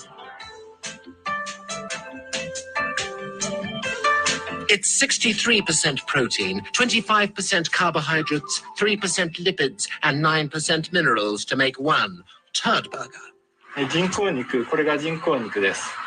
これは、You see what they call the name of it? A turd burger. 下水汚泥から、まずこちらの過程で、タンパク質を、取り出していきます。で、タンパク質を取り出して最後に反応補助剤を加えて。 I think I've proven my point with that. We're going to move on past that. The Creator said, "Thou shalt bake it with dung that cometh out of a man." This video had just shown that a lot of the foods that we're buying, they are now experimenting with human feces, poop coming out of your body, and they're causing you to utilize these things. They're putting it as, he actually used it as steak, but it's in a whole lot more ingredients than just steak.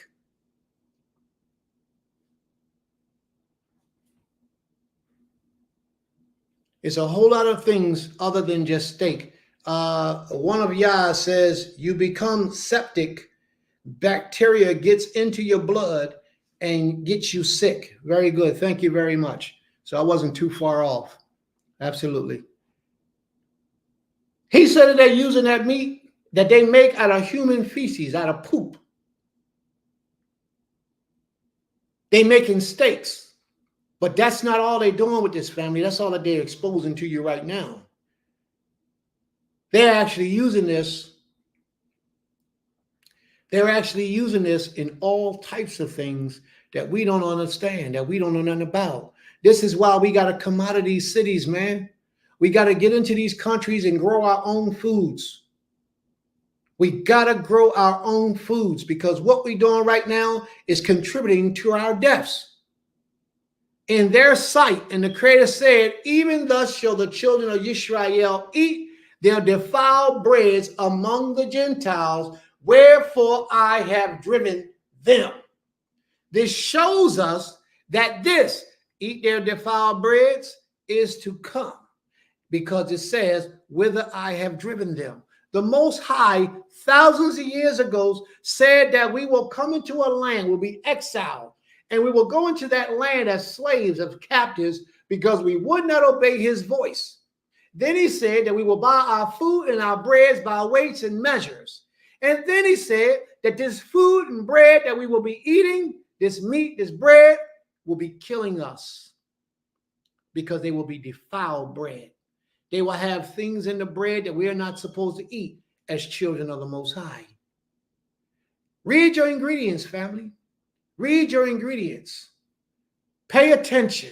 The Creator knew what he was doing. It was us who didn't know. It was us who wouldn't listen because we thought we knew better than the Creator. Now listen to this man, how he describes a little bit about what he's describing. We're just going to listen to it for a few minutes. Well, thank you all very much for coming. I'm impossibly honored to be here at the RR. I've attended many wonderful lectures here. I want to talk about food and about stuff that isn't food. But before we do that... Hey, he's a European, so you just might listen.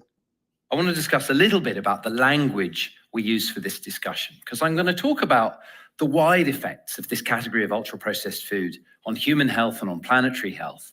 But the thing that a lot of people want to understand, and the thing that a lot of the research has focused on, is weight and obesity. And we don't really have the language to talk about this in a sensitive way. The language is still evolving. And if we're not really, really careful, a war on obesity very quickly becomes a war on people. Because more than anything else, we use the word obesity in its adjectival form. People are obese. So obesity and identity are conflated. I'll move on because I don't want to spend too much time on this. We were supposed to watch that video for like 40 minutes. He goes into some very in-depth information about this video, how the foods we eat are causing obesity to our bodies, causing us to be overweight. Just like that video that we watched in the beginning of the class. Remember the video? The man said that they eat all these sugars, all these ingredients in their food, all these things they intake, it gets into their bodies, and he big fat man now. He was skinny when he started. Now at the end of the video, he's a big fat man sitting around with a big pot belly, and he says that these foods and these chemicals are killing us from the inside out. And that video was from 1998. The Creator says that you shall go into your enemy's land. Watch what the Creator says. The children of Israel shall eat their defiled broods, their defiled breads among the Gentiles where I have driven them. He said that you will go into your enemy's land and you will die from the foods that you're eating.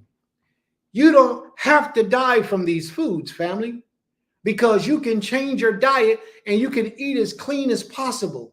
But a lot of us have fallen in love with these foods. Cheesesteak, hamburgers, chicken wings, beef, alcohol, liquor.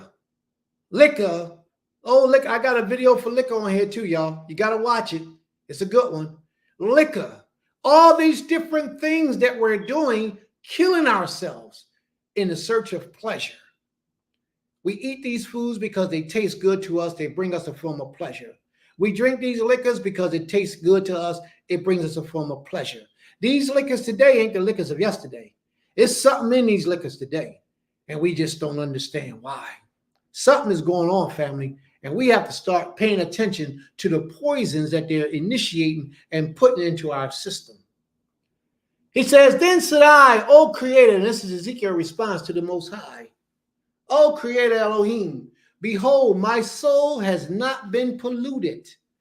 He told Ezekiel he's going to make Ezekiel eat his meat, his bread made with human poop.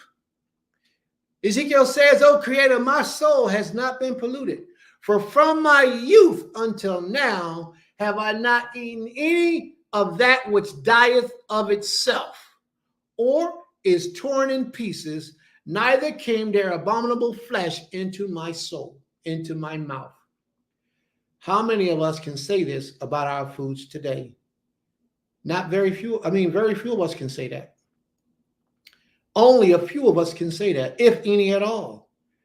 Because the reason why you can't say it is because you have no control over where your food comes from. You have no control over whether your food died of itself or whether your food died of another animal, because you're buying your foods out of the supermarket. And when you buy your food from the supermarket, they get their food from the butchers get theirs from the farmers, and the farmer's life is dependent upon how much he sells. So if he comes into the garden one day and an animal has killed one of his animals, he's going to cut it up and sell it to the butcher, who's going to chop it up and sell it to you. Or if the animal just fell dead, a cow weighs like 4,000 pounds. If that cow falls dead, that's 4,000 pounds of meat, and he getting $1 a pound. Sell it to you for $5 a pound, but he getting $1 a pound. $4,000 just sitting on the ground. You think he gonna just let that go to waste? If that thing got maggots coming out of it, he's still gonna sell it to the butcher. He gonna clean it up, dust it off, salt it off a little bit, cut it up and give it to the butcher, and the butcher gonna put it on display with you so that you can go buy it. Or the supermarket is gonna put it on display and you're gonna go buy it and you're gonna go eat it. Ezekiel's saying he's never eaten anything like that ever in his life.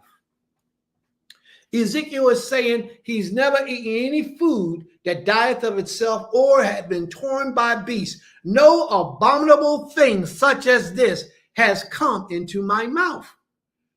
Neither came there abominable flesh into my mouth. And we today, we consume what we know not of. So we can't make that statement unless we grew our own animals and we killing our own animals. So when you buying your foods from the supermarket or the hospitals, the stores where you're buying them from today, you're buying death. And you're voluntarily purchasing your own death, your own sickness, your own disease. You're paying for yourself to soon meet some type of fatality through the foods that you eat.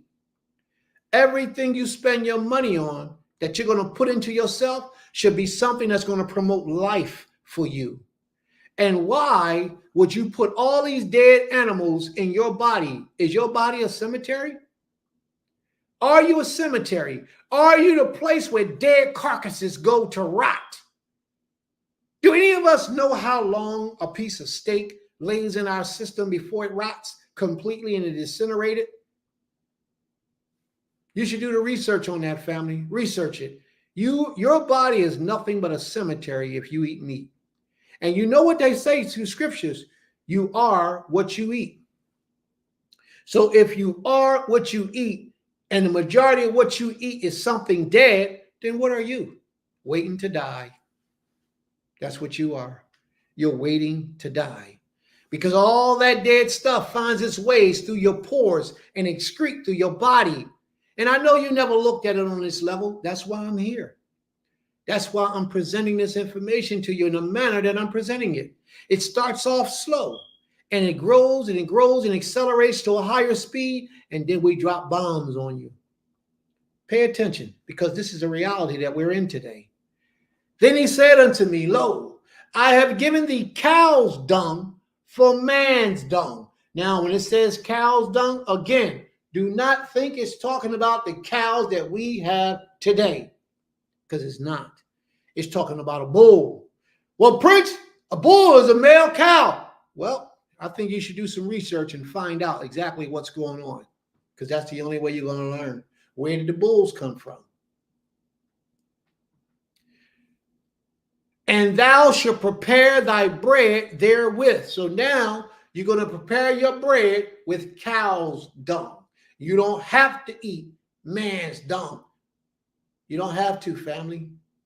And yet they're putting it in all of our food. Cow poop or manure is what they use today to fertilize the soil. Anybody who knows anything about planting, animals' feces fertilizes soil. On our land, we got goats and lambs that everywhere where they live at, they poop. The grass is greener than everywhere else. And it's because of the nitrogen in their poop mixing with the soil, and it's so rich. And it causes the vegetation in that area to grow with a strong force. So right now, we pack them all up and we put them all back by the garden. And that is because trees and plants talk to each other. They're on one side, and on the other side of the fence is the garden. They're over here, and the garden is over here. So communication takes place under the ground. A lot of people don't understand this because they don't know this, but we do, because the Most High works with us. Communication takes place under the ground. If one tree gets sick, and let me tell you this, let me show that you know, because a lot of people might not know this, might not be aware of the intelligence of trees. If one tree, let's say you take a tree and you cut it down some, or cut some of the branches off, the other trees in the area will all take of themselves and send some nutrients to that one tree under the ground by way of his roots. They will send nutrients to that one tree to try to help that one tree to come back to life and to regrow. So look at the science of this. If we got lambs and calves and all that stuff on one side, and then we got the animals on the other side, and they're dropping all this nitrogen and carbon into the ground, what do you think is eventually going to happen right next door to where it is if the trees and the plantations and all those things are communicating with each other?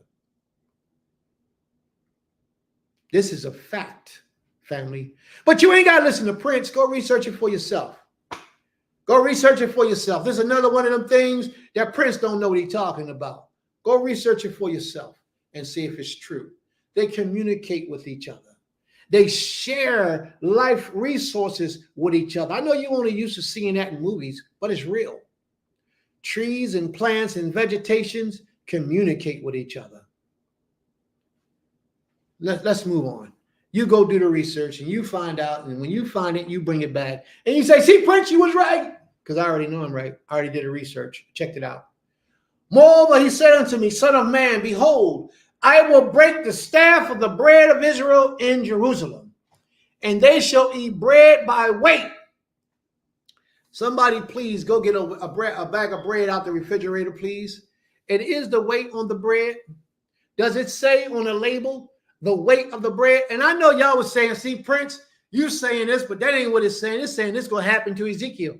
Well, you can't dispute that now, because the Most High is saying it to you, Israel. He said, you shall eat your bread by weight and with care. One must carefully read the ingredients, because although your products may say 100% of something, meaning that it's something clean, code names are present for unclean products contained within the bread, like enzymes. And if you don't know the code name, you won't know that you're eating contaminated bread even today. And also, I want you to know that all of the ingredients, they don't have to list. So if they put a small amount of an ingredient in something, they don't have to list that ingredient because it was only a 0.11%. They don't have to list it on the ingredients. So you will be eating what you think is 100% natural, and it won't be. For all my turkey eaters out here who try to eat turkey, turkey sausages, turkey bacon, turkey burgers, whatever you're trying to eat, a lot of that turkey is ground up with something else. pork because they got to stretch it. They make more money if they sell it under disguise of being 100% turkey, and it's not. It be mixed with pork. They don't have to label it because it's such a small amount of ingredients in there, so they don't have to put it on there and tell you that it's pork. They will have it labeled as 100% ground beef or 100% turkey. They mix pork in all of these things. And a lot of times you got to remember that turkey sausages and turkey sausages and beef sausages, that little wrapper that they come in, those little wrappers a lot of times be made out of pork. But you won't know because you're buying 100% turkey or 100% beef. So you think. I'm telling you, family, this a food, the Creator said the foods that we eat today will be killing us. And it's only like this because we refuse to do what the Creator said for us to do. We refuse to do it. So therefore, he sent us in captivity and he put burdens upon us that will slowly cause us to wither away. Those are his words, not mine. That's what the Most High said he would do. And he has done what he said he would do. We're buying our foods by weight. Collagen casein. That's right. And casein is not pork. Casein is beef. There's a word called casein.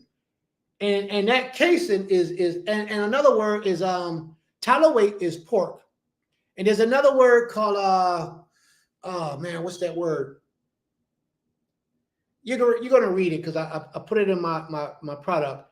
It's another word for the enzymes that's beef.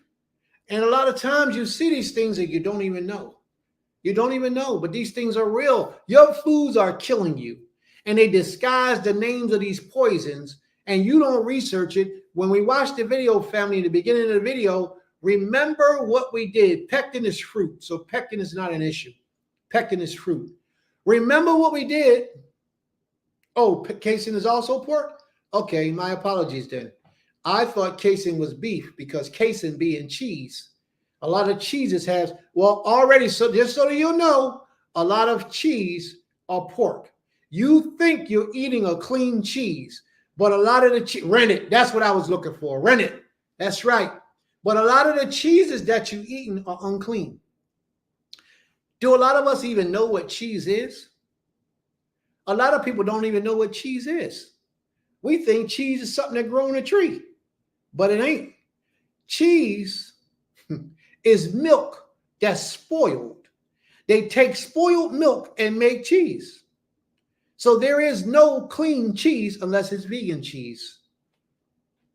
Okay, let's go on. Let's read on because I got a lot more to cover and I only got a little bit more time. So I want to try to give you most of this, if not all of it.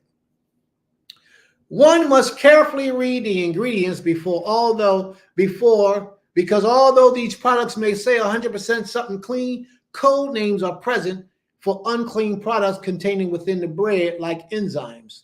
Enzymes used may come from vegetables, microbials, and animal sources, depending on the particular cheese flavor being developed. Animal enzymes that are derived from pork are called porcine enzymes, are used to develop the cheeses and some of our cheese seasonings. Now, the enzymes that come from pork is not always labeled. It'll just say enzymes. And you got to call the company to see what type of enzymes they're using. But how many of us really do this work? How many of us go shopping and really look at the ingredients to determine if this food is clean or unclean? Not a lot of us, but we should. According to the company, Flaming Hot Cheetos. How many of us eat Flaming Hot? Raise your hands. I don't eat them. But how many of us eat Flaming Hot Cheetos? Raise your hands. They contain animal rennet, and they claim it's cow. And they claim that it's not derived from pork. But Flaming Hot Cheetos bakes a variety made out of enzymes derived from pork. So they got pork in their food. You still eating them Flaming Hots? You shouldn't eat them. Now here goes another one that I know a lot of us are doing today. I seen my wife the other day. I was watching my wife on the video. We was talking on FaceTime, and she was looking all cool, sitting back, chewing her gum. Chewing her gum, just chewing it up. I was watching her. I was like, oh, that must be a clean gum. That gum must ain't got no pork or no animal products in it at all. It must be something that's cool. So I didn't bother to say anything about it. But let's see what they say. Chewing gum doesn't contain pig fat. So there is no pig fat in chewing gum, but it does contain gelatin, which is a protein obtained by boiling the skin of a pig, the tenderloins, the ligaments, and or bones with water. It is usually obtained from pigs, although nowadays synthetic gelatin is used. Wow. This thing is deep. It's a lot deeper than a lot of us think. Yes, it is vegan, Gov. I pray that it is, because I know you know better. Okay? So this list contains a lot of animals that they call oink. Oink meaning pig. These are byproducts of pigs. And you will be surprised of some of the things that the pig is in that we consume on a daily basis. Is anybody out here, what's that disease that you get, that sickness you get, diabetes, when they get you insulin? Anybody in the audience on insulin? Anybody on insulin? Anybody here got diabetes? I'm sure there's a lot of them. I'm sure there are. There's some of us who are on these type of things. But I'm about to read some of the ingredients, some of the products that we purchase that are made out of pork. They use the fatty acids and the glycerin, an insecticide, weed killers, lubricants, oil polishes, rubber, cosmetics like the makeup, the lipstick, all the stuff that you put on, the little glue that you put in your hair for your tracks, for your weaves. A lot of those things, most of them has pork in them, but you wouldn't even know. Antifreeze has pork in it. Nitroglycerin is one of the names of pork. What is that word right there?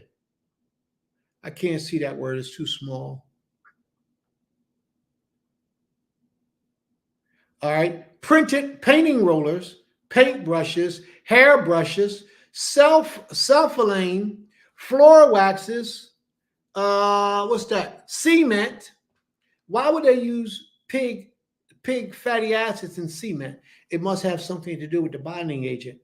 Waterproofing agents, fabric softeners or fabric softeners, crayons. Why does crayons have pork in it?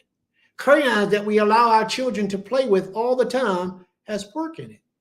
Chalk, phonograph recorders, matches, putty, insulation.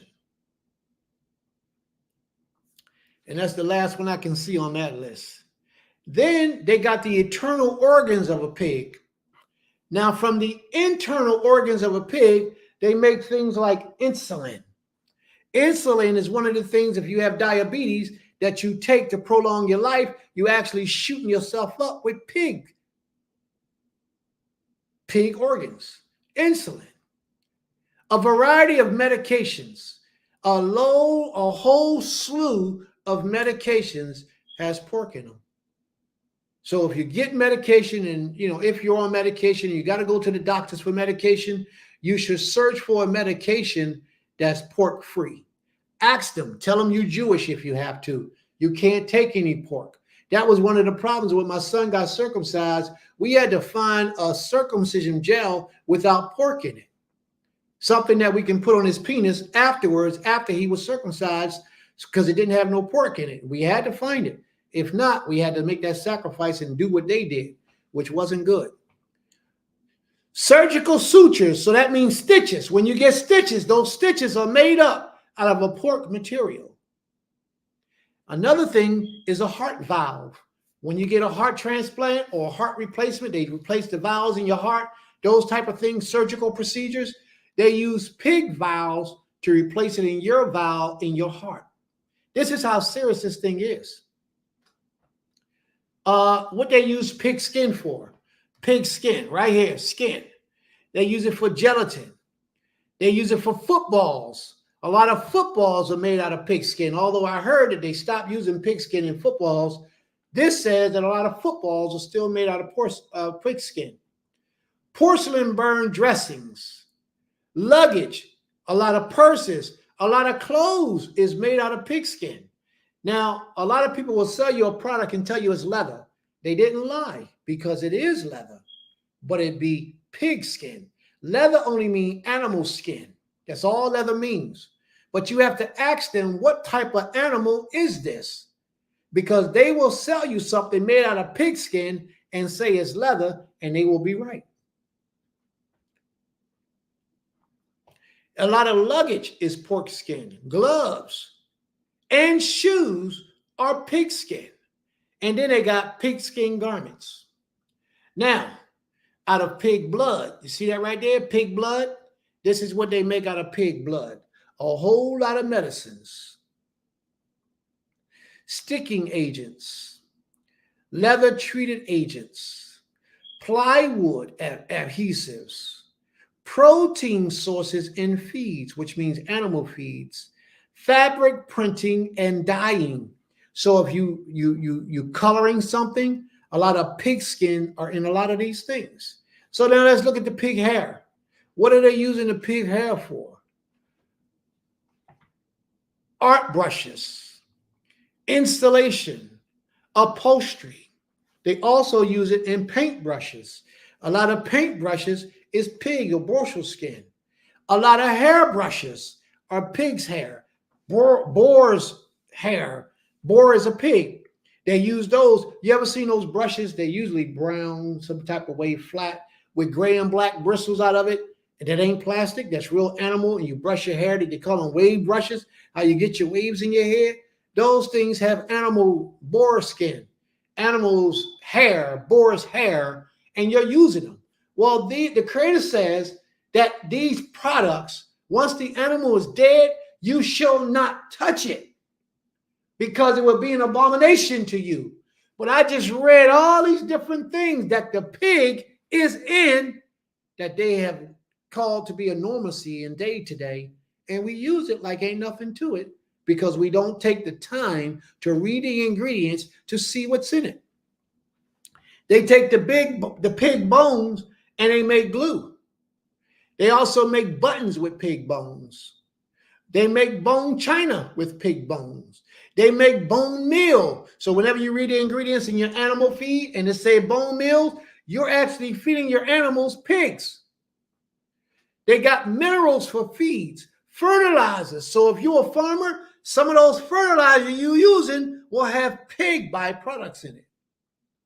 Porcelain enamel. They even make glass out of pig bones.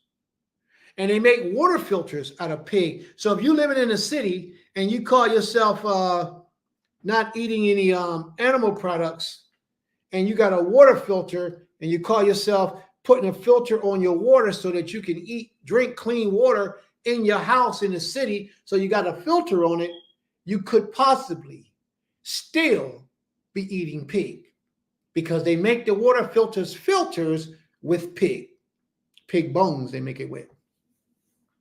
Meat scraps, commercial feeds, and pet foods. All of these things contain pork. And they shall drink water by measures and with astonishment, that they may want bread and water and be astonished one with another and are consuming away to their iniquities. That they may want bread and water and be astonished one with another. Be astonished with what the ingredients you find in the bread. Be astonished with the ingredients you find in water. Did you know that a lot of waters has ingredients in it? Look at the water bottle that you're drinking. Sometimes there's a list of ingredients, not just water. Look at it, family. But we don't think like this because we don't care. A third part of thee shall die. And a lot of us are going to pass away because we're not paying attention to the things that the Creator said for us to pay attention to. We purchase our water when water comes for free from the Creator. And thou, son of man, take thee a sharp knife, take thee a barber's razors, and cause it to pass upon thy head and upon thy beard. Then take thee balances of weights and divide the hair. And thou shalt burn with fire a third part in the midst of the city. What he's telling us about right now is what's going to happen with the children of Israel. A third part of us are going to die in the midst of where? In the cities. This is sad. A third of us are going to die in the midst of the cities. And when the days of the siege are fulfilled, and thou shalt take a third part and smite about it with a knife, and a third part thou shalt scatter in the wind. A lot of us are going to die by the sword. A third part of us are going to die by the sword. And then a lot of us are going to flee. We're going to run and we're going to get scattered by the wind. And I will draw out a sword after them. So no matter where you go, the Most High is going to send his messengers to track you down and destroy you. You can't flee from this. You can't run. You can't hide. The only thing you can do is submit yourself to the Creator in truth. That's the only thing that you can do. Because no matter where you go, no matter what you do, the Most High got something coming after you. And a third part shall be scattered in the wind. And I will draw out a sword after them. Thou shalt also take, watch this, therefore a few in numbers. Now remember that few in numbers that I told you about earlier?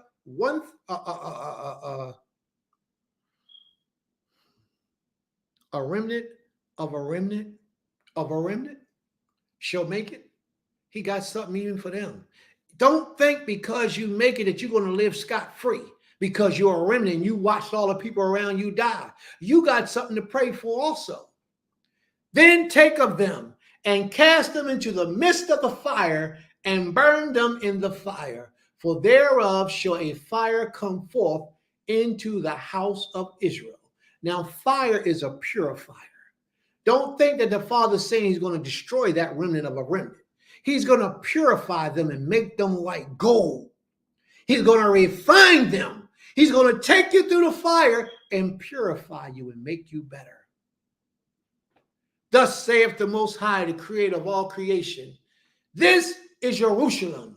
I have set in the midst of them the nations and countries that are round about her, and shall have changed my judgments into wickedness more than nations. She, Jerusalem, Israel, the people, should have changed the Most High's judgments into wickedness. People who tell you that the law is done away with, they're changing the Most High's judgment into wickedness.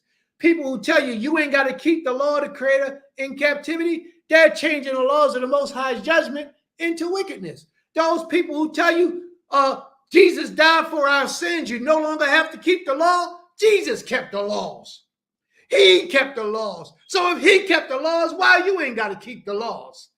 He says that you are turning his judgments, his laws into wickedness. That's what the Creator's saying. She have changed my judgment into wickedness more than the nations. We are doing worse than the people. We are doing worse than the people that the Most High kicked out of the land and brought us into the land. We're doing worse than them. And he said that he kicked them out because of their wickedness. We are doing worse than what they're doing. My statutes more than the countries that are around about her. We know better. Therefore, we should be doing better. But instead, what are we doing? We're doing just like Dinah. What did Dinah do? Dinah wanted to hang out with the heathens. Dinah wanted to go play with the heathens in Shechem. She went up into Shechem to party with the Shechemites all night and live like the Shechemites was living, but she was Hebrew. But she wanted to live with the Shechemites. What happened when Dinah went out and lived with the Shechemites? She got Shechemized. She got Shechemized. And she was tore up, beat down, broken up, and the R word happened to her. Same thing going to happen to you, people. The Most High, the Father, gives you over to your desires. And if you choose to be like them, then the Most High will give you over to them. He'll give you over to them. We are a set apart people. We should stay set apart. Stop trying to be like everybody else and participate in everything else that everybody else is doing.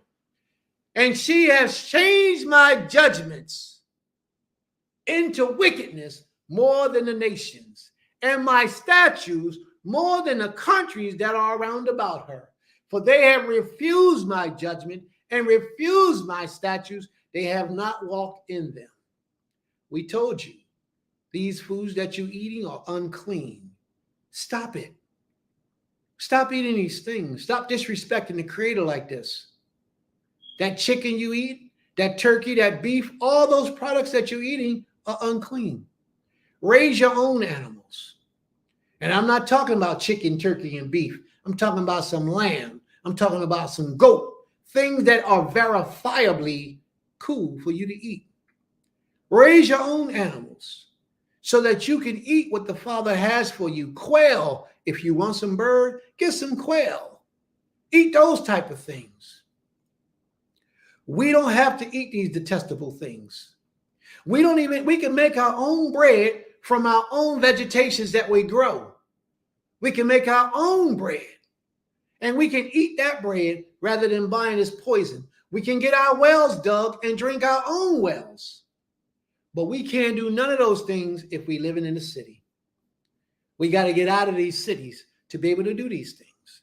Therefore, thus saith the Creator, because ye multiplied more than the nations round about you, and have not walked in my statutes, neither have kept my judgments, neither have done according to the judgment of the nations that are round about you.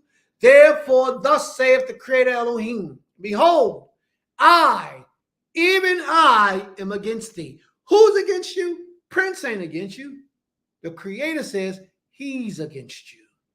And I will execute judgment in the midst of you, in the sight of the nations.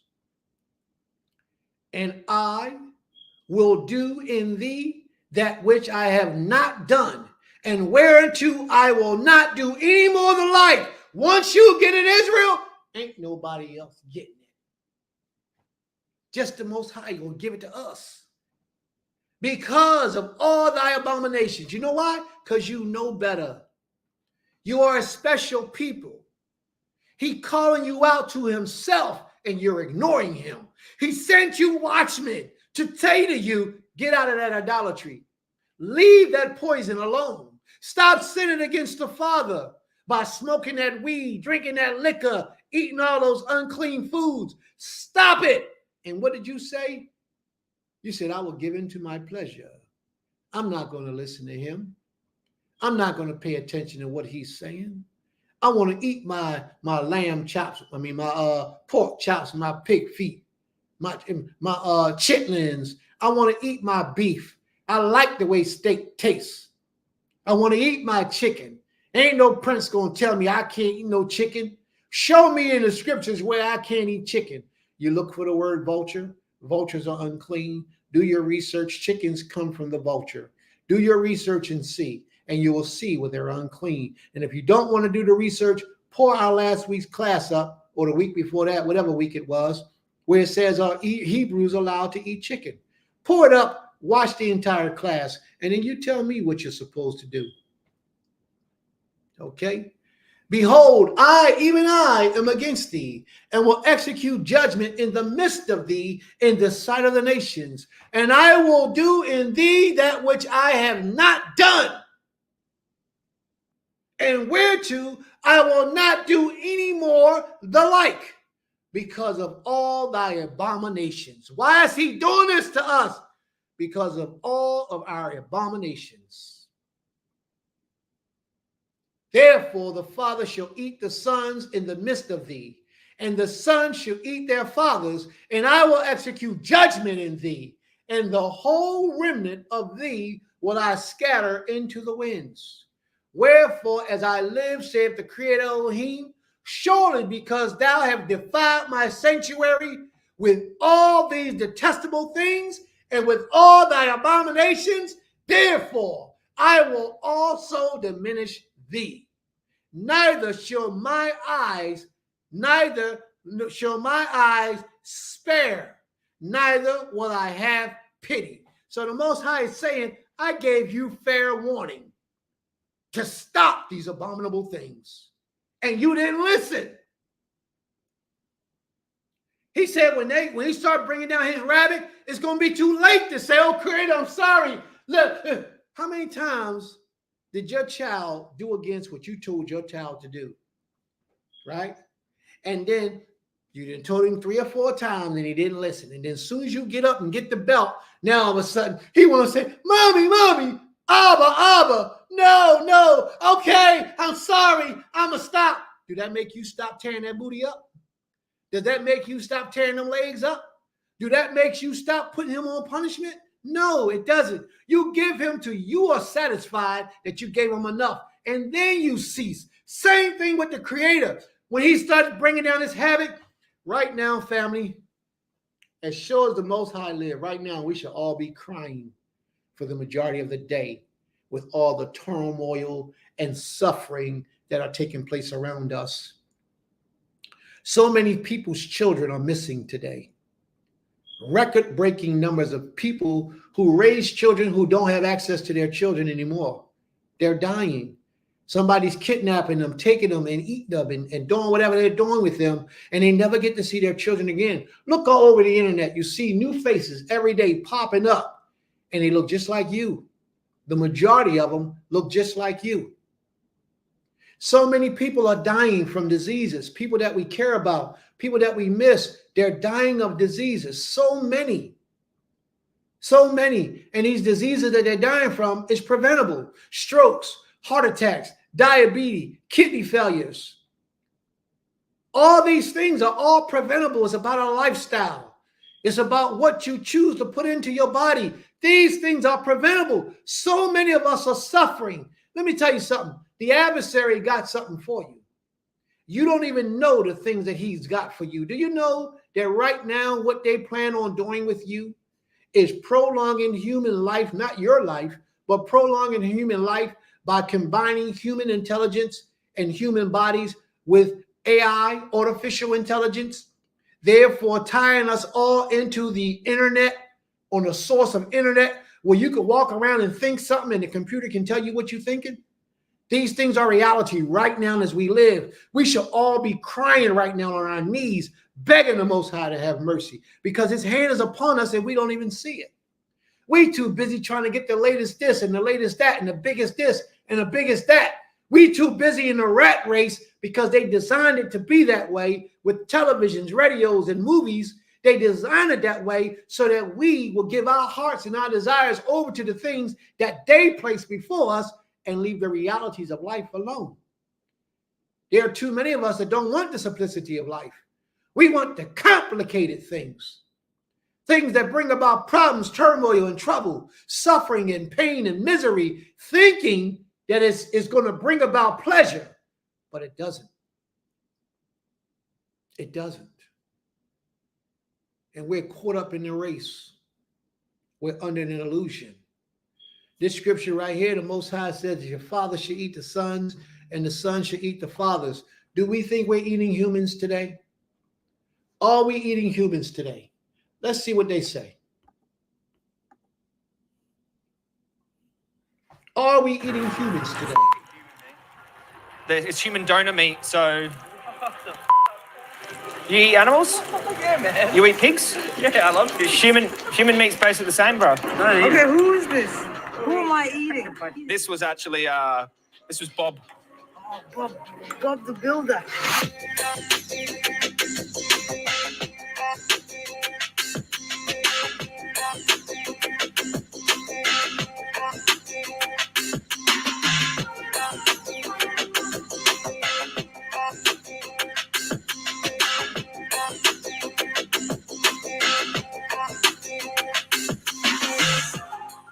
So basically, we've got a new brand called HuMeat.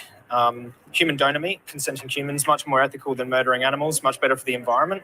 We're going to see if the public would eat, consenting humans, seeing as they're usually happy to eat non-consenting animals who are murdered against their will. These humans have been euthanized with permission to donate their bodies in order to help animals in the environment. So let's see. Did you hear what he said? These humans have been euthanized with their permission to donate their bodies to feed other humans. They're putting these products in our food and you're eating them. But you don't think you are, but you are. You're eating human meat in a lot of those meat products that you eat. What they let you know is only a portion because they're doing far greater than what they expose to you. Always remember that, family. They're doing way more than what they tell us about. You see right here, we on page 9 of 51. That's how long this lesson is. We're on page 9 of 51. And we done had 2 hours, 3 hours of teaching thus far. This is deep, man. And we're caught up in the midst of this. And this is all a result of sin. It's all a result of sin. What that man just said about feeding us humans was this. The animals don't consent to their lives being taken. So why are we eating it? But the humans consent to it, so let's eat the humans. They got no problem with it. These people are wicked, man. This culture, this society, the life, we should be crying majority of the time of all that's going on in our lives right now. But very few of us are. Almost none of us are. We're so happy. We running around. We making money. We got nice houses, nice cars. And then we scuffling and scraping, you know, some of us to get money to make ends meet. But we ain't worried about the reality of life, the sicknesses that's running around in this earth, the foods we eat, the hand of the Europeans or oppressors upon us. We don't even think about those things, but they're real. The Most High says, a third part of these shall die with the pestilence, and with famine shall they be consumed in the midst of thee. The famine doesn't necessarily mean there will be no food, because there's going to always be something to eat. But it can also mean the foods that you eat will not supply the necessary nutrients for your body to function correctly. Today's foods has been stripped of their nutrients by a large percentage, thereby causing a famine. And we don't even pay attention to that. If you get an apple today and you get an apple from 1949 and compare them two apples together, the nutritional value is almost 2/3 gone in the apple of today. The nutritional value of some popular vegetables, from asparagus to spinach, have dropped significantly since 1950. A 2004 study, this was in 2004. Imagine 20 years later what the study is. A 2004 study, U.S. study, found important nutrients in some garden crops are up to 38% lower, that's almost half, than they were in the middle of the 20th century. On average, across the 43 vegetables analyzed, calcium content declined by 16%, iron by 15%, and phosphorus by 9%. The vitamins riboflavin and ascorbic acid both dropped significantly, while they were slightly declined in protein levels. Similarly decreased have been observed in nutrients present in wheat. And that's where you can go to read that. There are now strong links between intake of a particular nutrient and the risk of developing chronic disease, including some cancers, heart disease, diabetes, osteoporosis, and depression. What does that mean? There are now strong links that indicate that because your food doesn't have a certain type of nutrients in it, your body is starving, just like if it's a drought. Just like if it's a no food at all. Your body is, even though you're eating something and putting it into your body, the nutritional value is not there. Therefore, you are in a state of, what's that state that they call famine? You are in a state of famine. Famine means you don't have certain foods. But if you got certain foods and they don't have the nutritional value used to sustain your life, then you're in the midst of a famine. And that's where we are today, even with the foods. This is why we got to grow our own foods.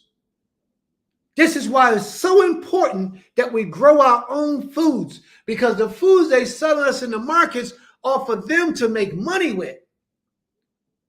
These foods don't even hold the nutritional value that they need in order for us to be healthy. Autism is another thing from unhealthy food. During pregnancy, insufficient nutrient intake can have long-term health implications on the health of the child. This is deep, man. A third part shall die by the sword round about thee. The death rate from violence has steadily increased in our communities from violence caused by the use of weapons. Injuries and violence take the lives of 4.4 million people around the world each year, constitutes nearly 8% of all deaths. But these are small in comparison to the foods that you put in your body and how many people dying from cancer, how many people dying from stroke, how many people dying from diabetes, rheumatoid arthritis, the sicknesses that's coming inside our bodies, heart attacks, heart failures, people who have their minds, they can't even think properly because their minds are messed up because the foods they ate did not enrich their minds and their thinking capability. This thing is deep, family. But because we're in the midst of it, we're living, we're functioning, we're running around and having fun, we don't take the time to really sit down and meditate on the things that's really happening right before our faces today. There is no time for us to worship anybody but the Almighty. And if you, in your prayers, you calling out upon anybody other than this King, you should stop what you're doing and go back to the Creator, ask the Creator for forgiveness, ask Him for mercy, and turn from your wicked ways. We on page 11, family. I got so much more to read. Now, along all this, I gave you a lot of the ways to prevent this type of thing from happening and what we were being in the midst of and what's actually taking place in our lives right now.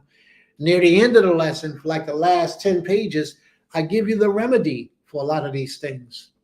Natural herbs and natural things that you can eat to replace a lot of the particles that's in your blood, how to fix them and how to correct them and how to heal yourself by eating certain things, certain plants, certain nutrients, and getting certain types of water. I gave you the answer to a lot of those things, but that's like around page 40 on down to 51. That's later in the lesson.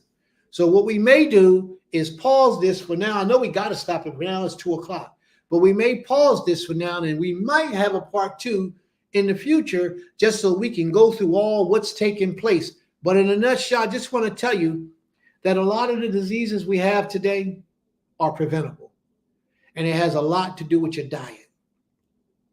I heard a story once that there's not one person that's in the hospital that's dying from some type of disease that wouldn't give everything that they have for another day of life. So while you in the rat race are chasing a new car, a new bike, a new house, or more of whatever it is that you're chasing after, remember, those things mean nothing when it comes to life and stability. They mean nothing.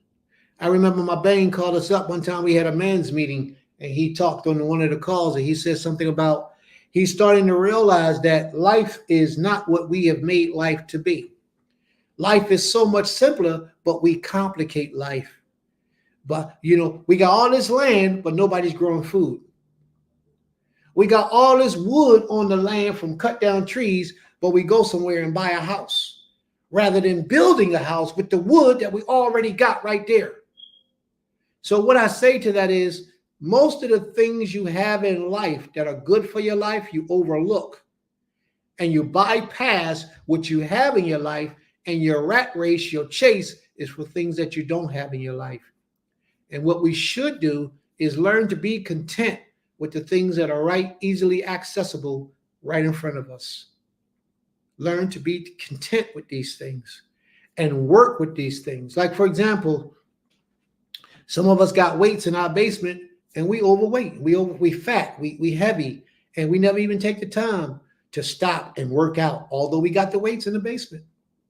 We don't even sit down there and do the exercise, and yet we got an exercise mat and we don't even use it. There are a lot of things that you have right in your sphere that you don't utilize, but you'll go out there and in that rat race and working from 9 in the morning to 9 at night to get up enough money to buy something. But if you look at life in a different way, you don't have to do that if you just utilize what you got and go build with what you got already. Work with what you have to build something. We, on the other hand, have to turn back to the Most High so that he can lift this curse up off of us, take these bands up off of us, and allow us to live and allow us to serve him in righteousness and truth so that we don't have to die from a preventable disease. Normally, we try to end our classes out with an opportunity for people to ask questions.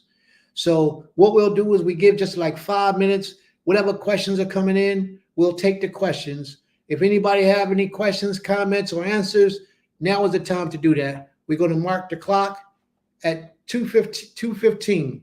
So once 2:15 hit, we're going to shut it down. If you have any questions or comments, family, ask your questions and comments while this time is going on.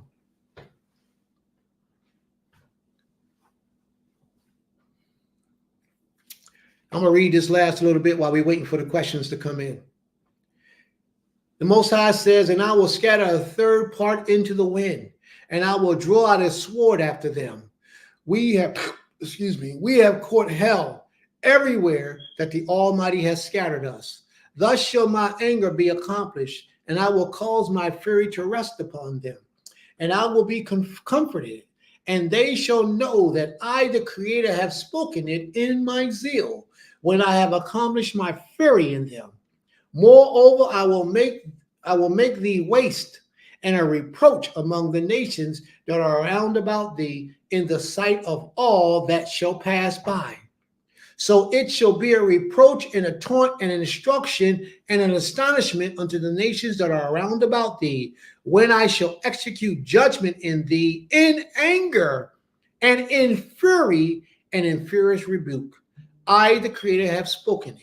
When I shall send upon them the evil arrows of famine, which shall be for their destruction, which I will send to destroy you, and I will increase the famine upon you, and will break your staff of bread. What is the Most High telling us? He's telling us that the famine is here upon us, and it didn't come from the devil. A lot of people think that the devil did it, this, the devil did that, the devil ain't got nothing to do with this. The Creator himself is telling you that he's punishing you for your evil deeds, for the things that you had done against by keeping his law, not keeping his law. He's punishing you for those things. Don't try to brush it on the devil and try to give somebody. Be accountable for what you have done. You've angered the Creator. And therefore, the Most High is trying to get your attention before he take you out. The foods we're eating are not enough to sustain life in today's world for us. They're not, man, if we don't eat the proper foods to cause our brain to function properly, then that's dumbing us down. We're not able to think. We don't have creative or ingenuity thoughts. We just like sheep, and that's what they want us to be.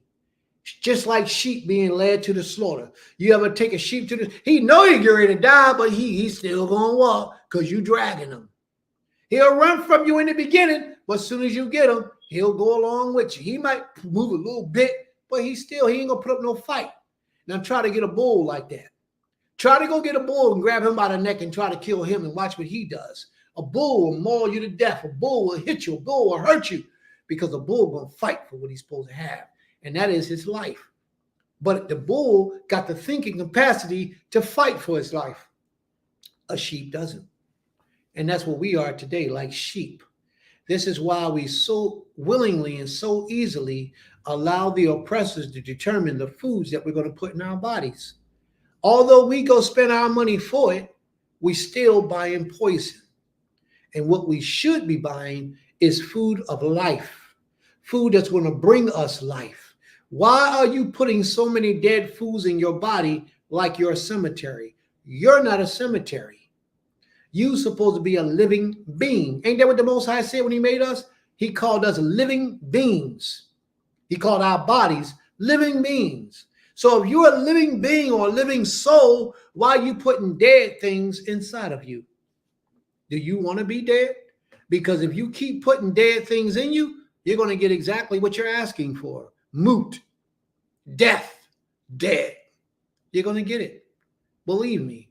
And it's going to come by way of disease. One of those diseases are going to get you. We got one comment and we were waiting for questions. All right.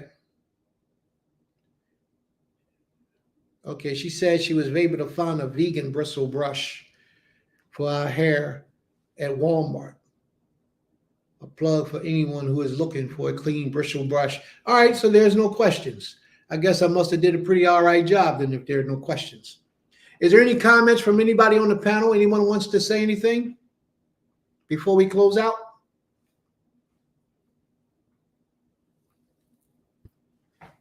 Good information. May the Most High be praised.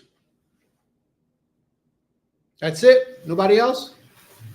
Well, again, it's great information. Something that even as you were bringing forth the teaching, there was a word, and I love words that I had come across earlier, and the word is called akrasia. Akrasia is the act of doing something against your better judgment. And a lot of times we're guilty of akrasia. Like I said, if you're doing something and you know it's no good. In fact, yesterday when I was at work, I stopped to get something to drink. And while I'm trying to take a quick break, I'm over there reading through all the bottles, trying to find something without preservatives and find something as natural as possible. And then when you begin to look at the red 40 that's in the majority of the drinks, a lot of the red 40 at one time came from the cochineal bug, that little red beetle. But then they said that was a particular drink I was looking at, and I was checking to see if it had the cochineal in it, and it was like, oh no, this red 40 is made with petroleum. I'm like, okay, and that's supposed to be better. At least the bug was natural. But again, like I say, petroleum, they slip in petroleum and pig and everything. And That's so right. if we're not conscious of it, if we're not watching for it, like I say, we'll be guilty of akrasia, doing things against our better judgment. And one of the sad things about it is that convenience has crippled us, because, you know, it's quick and easy. But when we think about the things now, before we had microwaves and different things like that, our mothers, grandmothers, great grandmothers, they didn't know a microwave. If they had to start cooking the day before, they did whatever they had to do. And a lot of our families, they would do meal preps to make the preparation of the meal when it came time to actually fix it a lot easier. It just took some simple preparation, and they could cook a full course meal and it wouldn't take them all day to do it. So again, a great information. That's right. May the Most High be praised. All right. Mushroom mycelium. Can we make use of it? I don't know what mushroom mycelium is, so I wouldn't tell you yes, because I don't know what it is. I can research it during the break. Maybe on the second half, I can find that for you. Iman, can you send that to me in a text, please, so I can look that up for sis and find out what it is? And can you give us a few herbs to take with us? A few herbs to take. I don't understand fully what that means, but you can always, I can always send you a copy of this lesson. And at the bottom of it is tons of herbs, tons of plants, tons of things for sicknesses and disease that could be wrong with you. This will help with a whole lot of stuff. I can actually send you, I ain't got to send you the lesson. I have those things in PDF, so I can send you all of those. So those things will be good for you as well. All right. And then one of y'all says, does anyone know if toothpaste contains pork? That I thought that they were saying toothpaste does contain pork. I didn't know that that was a question. So one of y'all, please forgive me. I did read it, your question, but I didn't take it as a question. I thought you was contributing to the conversation. So please forgive me. Yes, there's a lot of toothpaste that contain pork. It's gelatin. One of the pork products that's in a lot of toothpaste is gelatin. But with toothpaste, you got to watch out for fluoride mostly. because a lot of toothpastes try to pass it off as something good for you when fluoride is the complete opposite. It will destroy you. It will kill you or hurt you. So you have to be careful of that. Yes, I have the remedies, Bang, but I'll send it to you separately. I'll probably email them to you so that you can have them as well. All right, Total Rabat.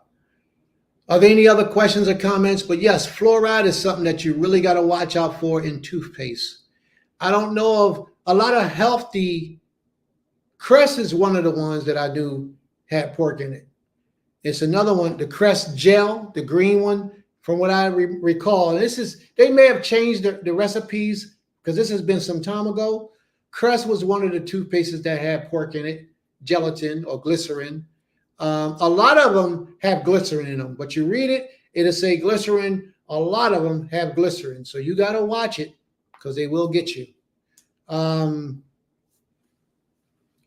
me see. Mainly it's fluoride, but a lot of them have glycerin. And even a lot of so-called clean toothpastes will have glycerin. If the glycerin is vegetable glycerin, it'll say vegetable glycerin. But you got to be careful because there's a lot of products that have pork in it that they'll try to pass off as if it's not. All right? So take your time and read and be careful.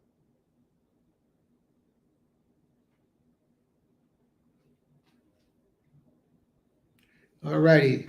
From Sister Laurel, she says, wow. Okay, Sister Laurel.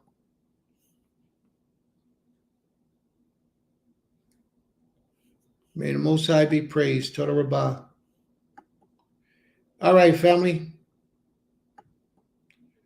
May the Most High be with us all. May the Most High protect us all. And if it is His will, we'll see you all back at the 4 o'clock hour with our class today. Now, today's class is going to be about the proper procedure in courtship and how people should court, the proper procedure in courtship. We got a whole lesson on it, and we have some people that's going to come in and talk a little bit, as long as they're able to make it and their Wi-Fi is working. But that's the second portion of the class, the proper procedure in courtship, how people should go about courting each other. And I got it all laid out in regulations. I can email that to you as well. However it needs to go, you can get the information. But come in the 4 o'clock hour, share, participate, and be a part of what we're doing. It's going to be a phenomenal lesson as well. All right? May the Most High be praised. Shabbat Shalom Lechem.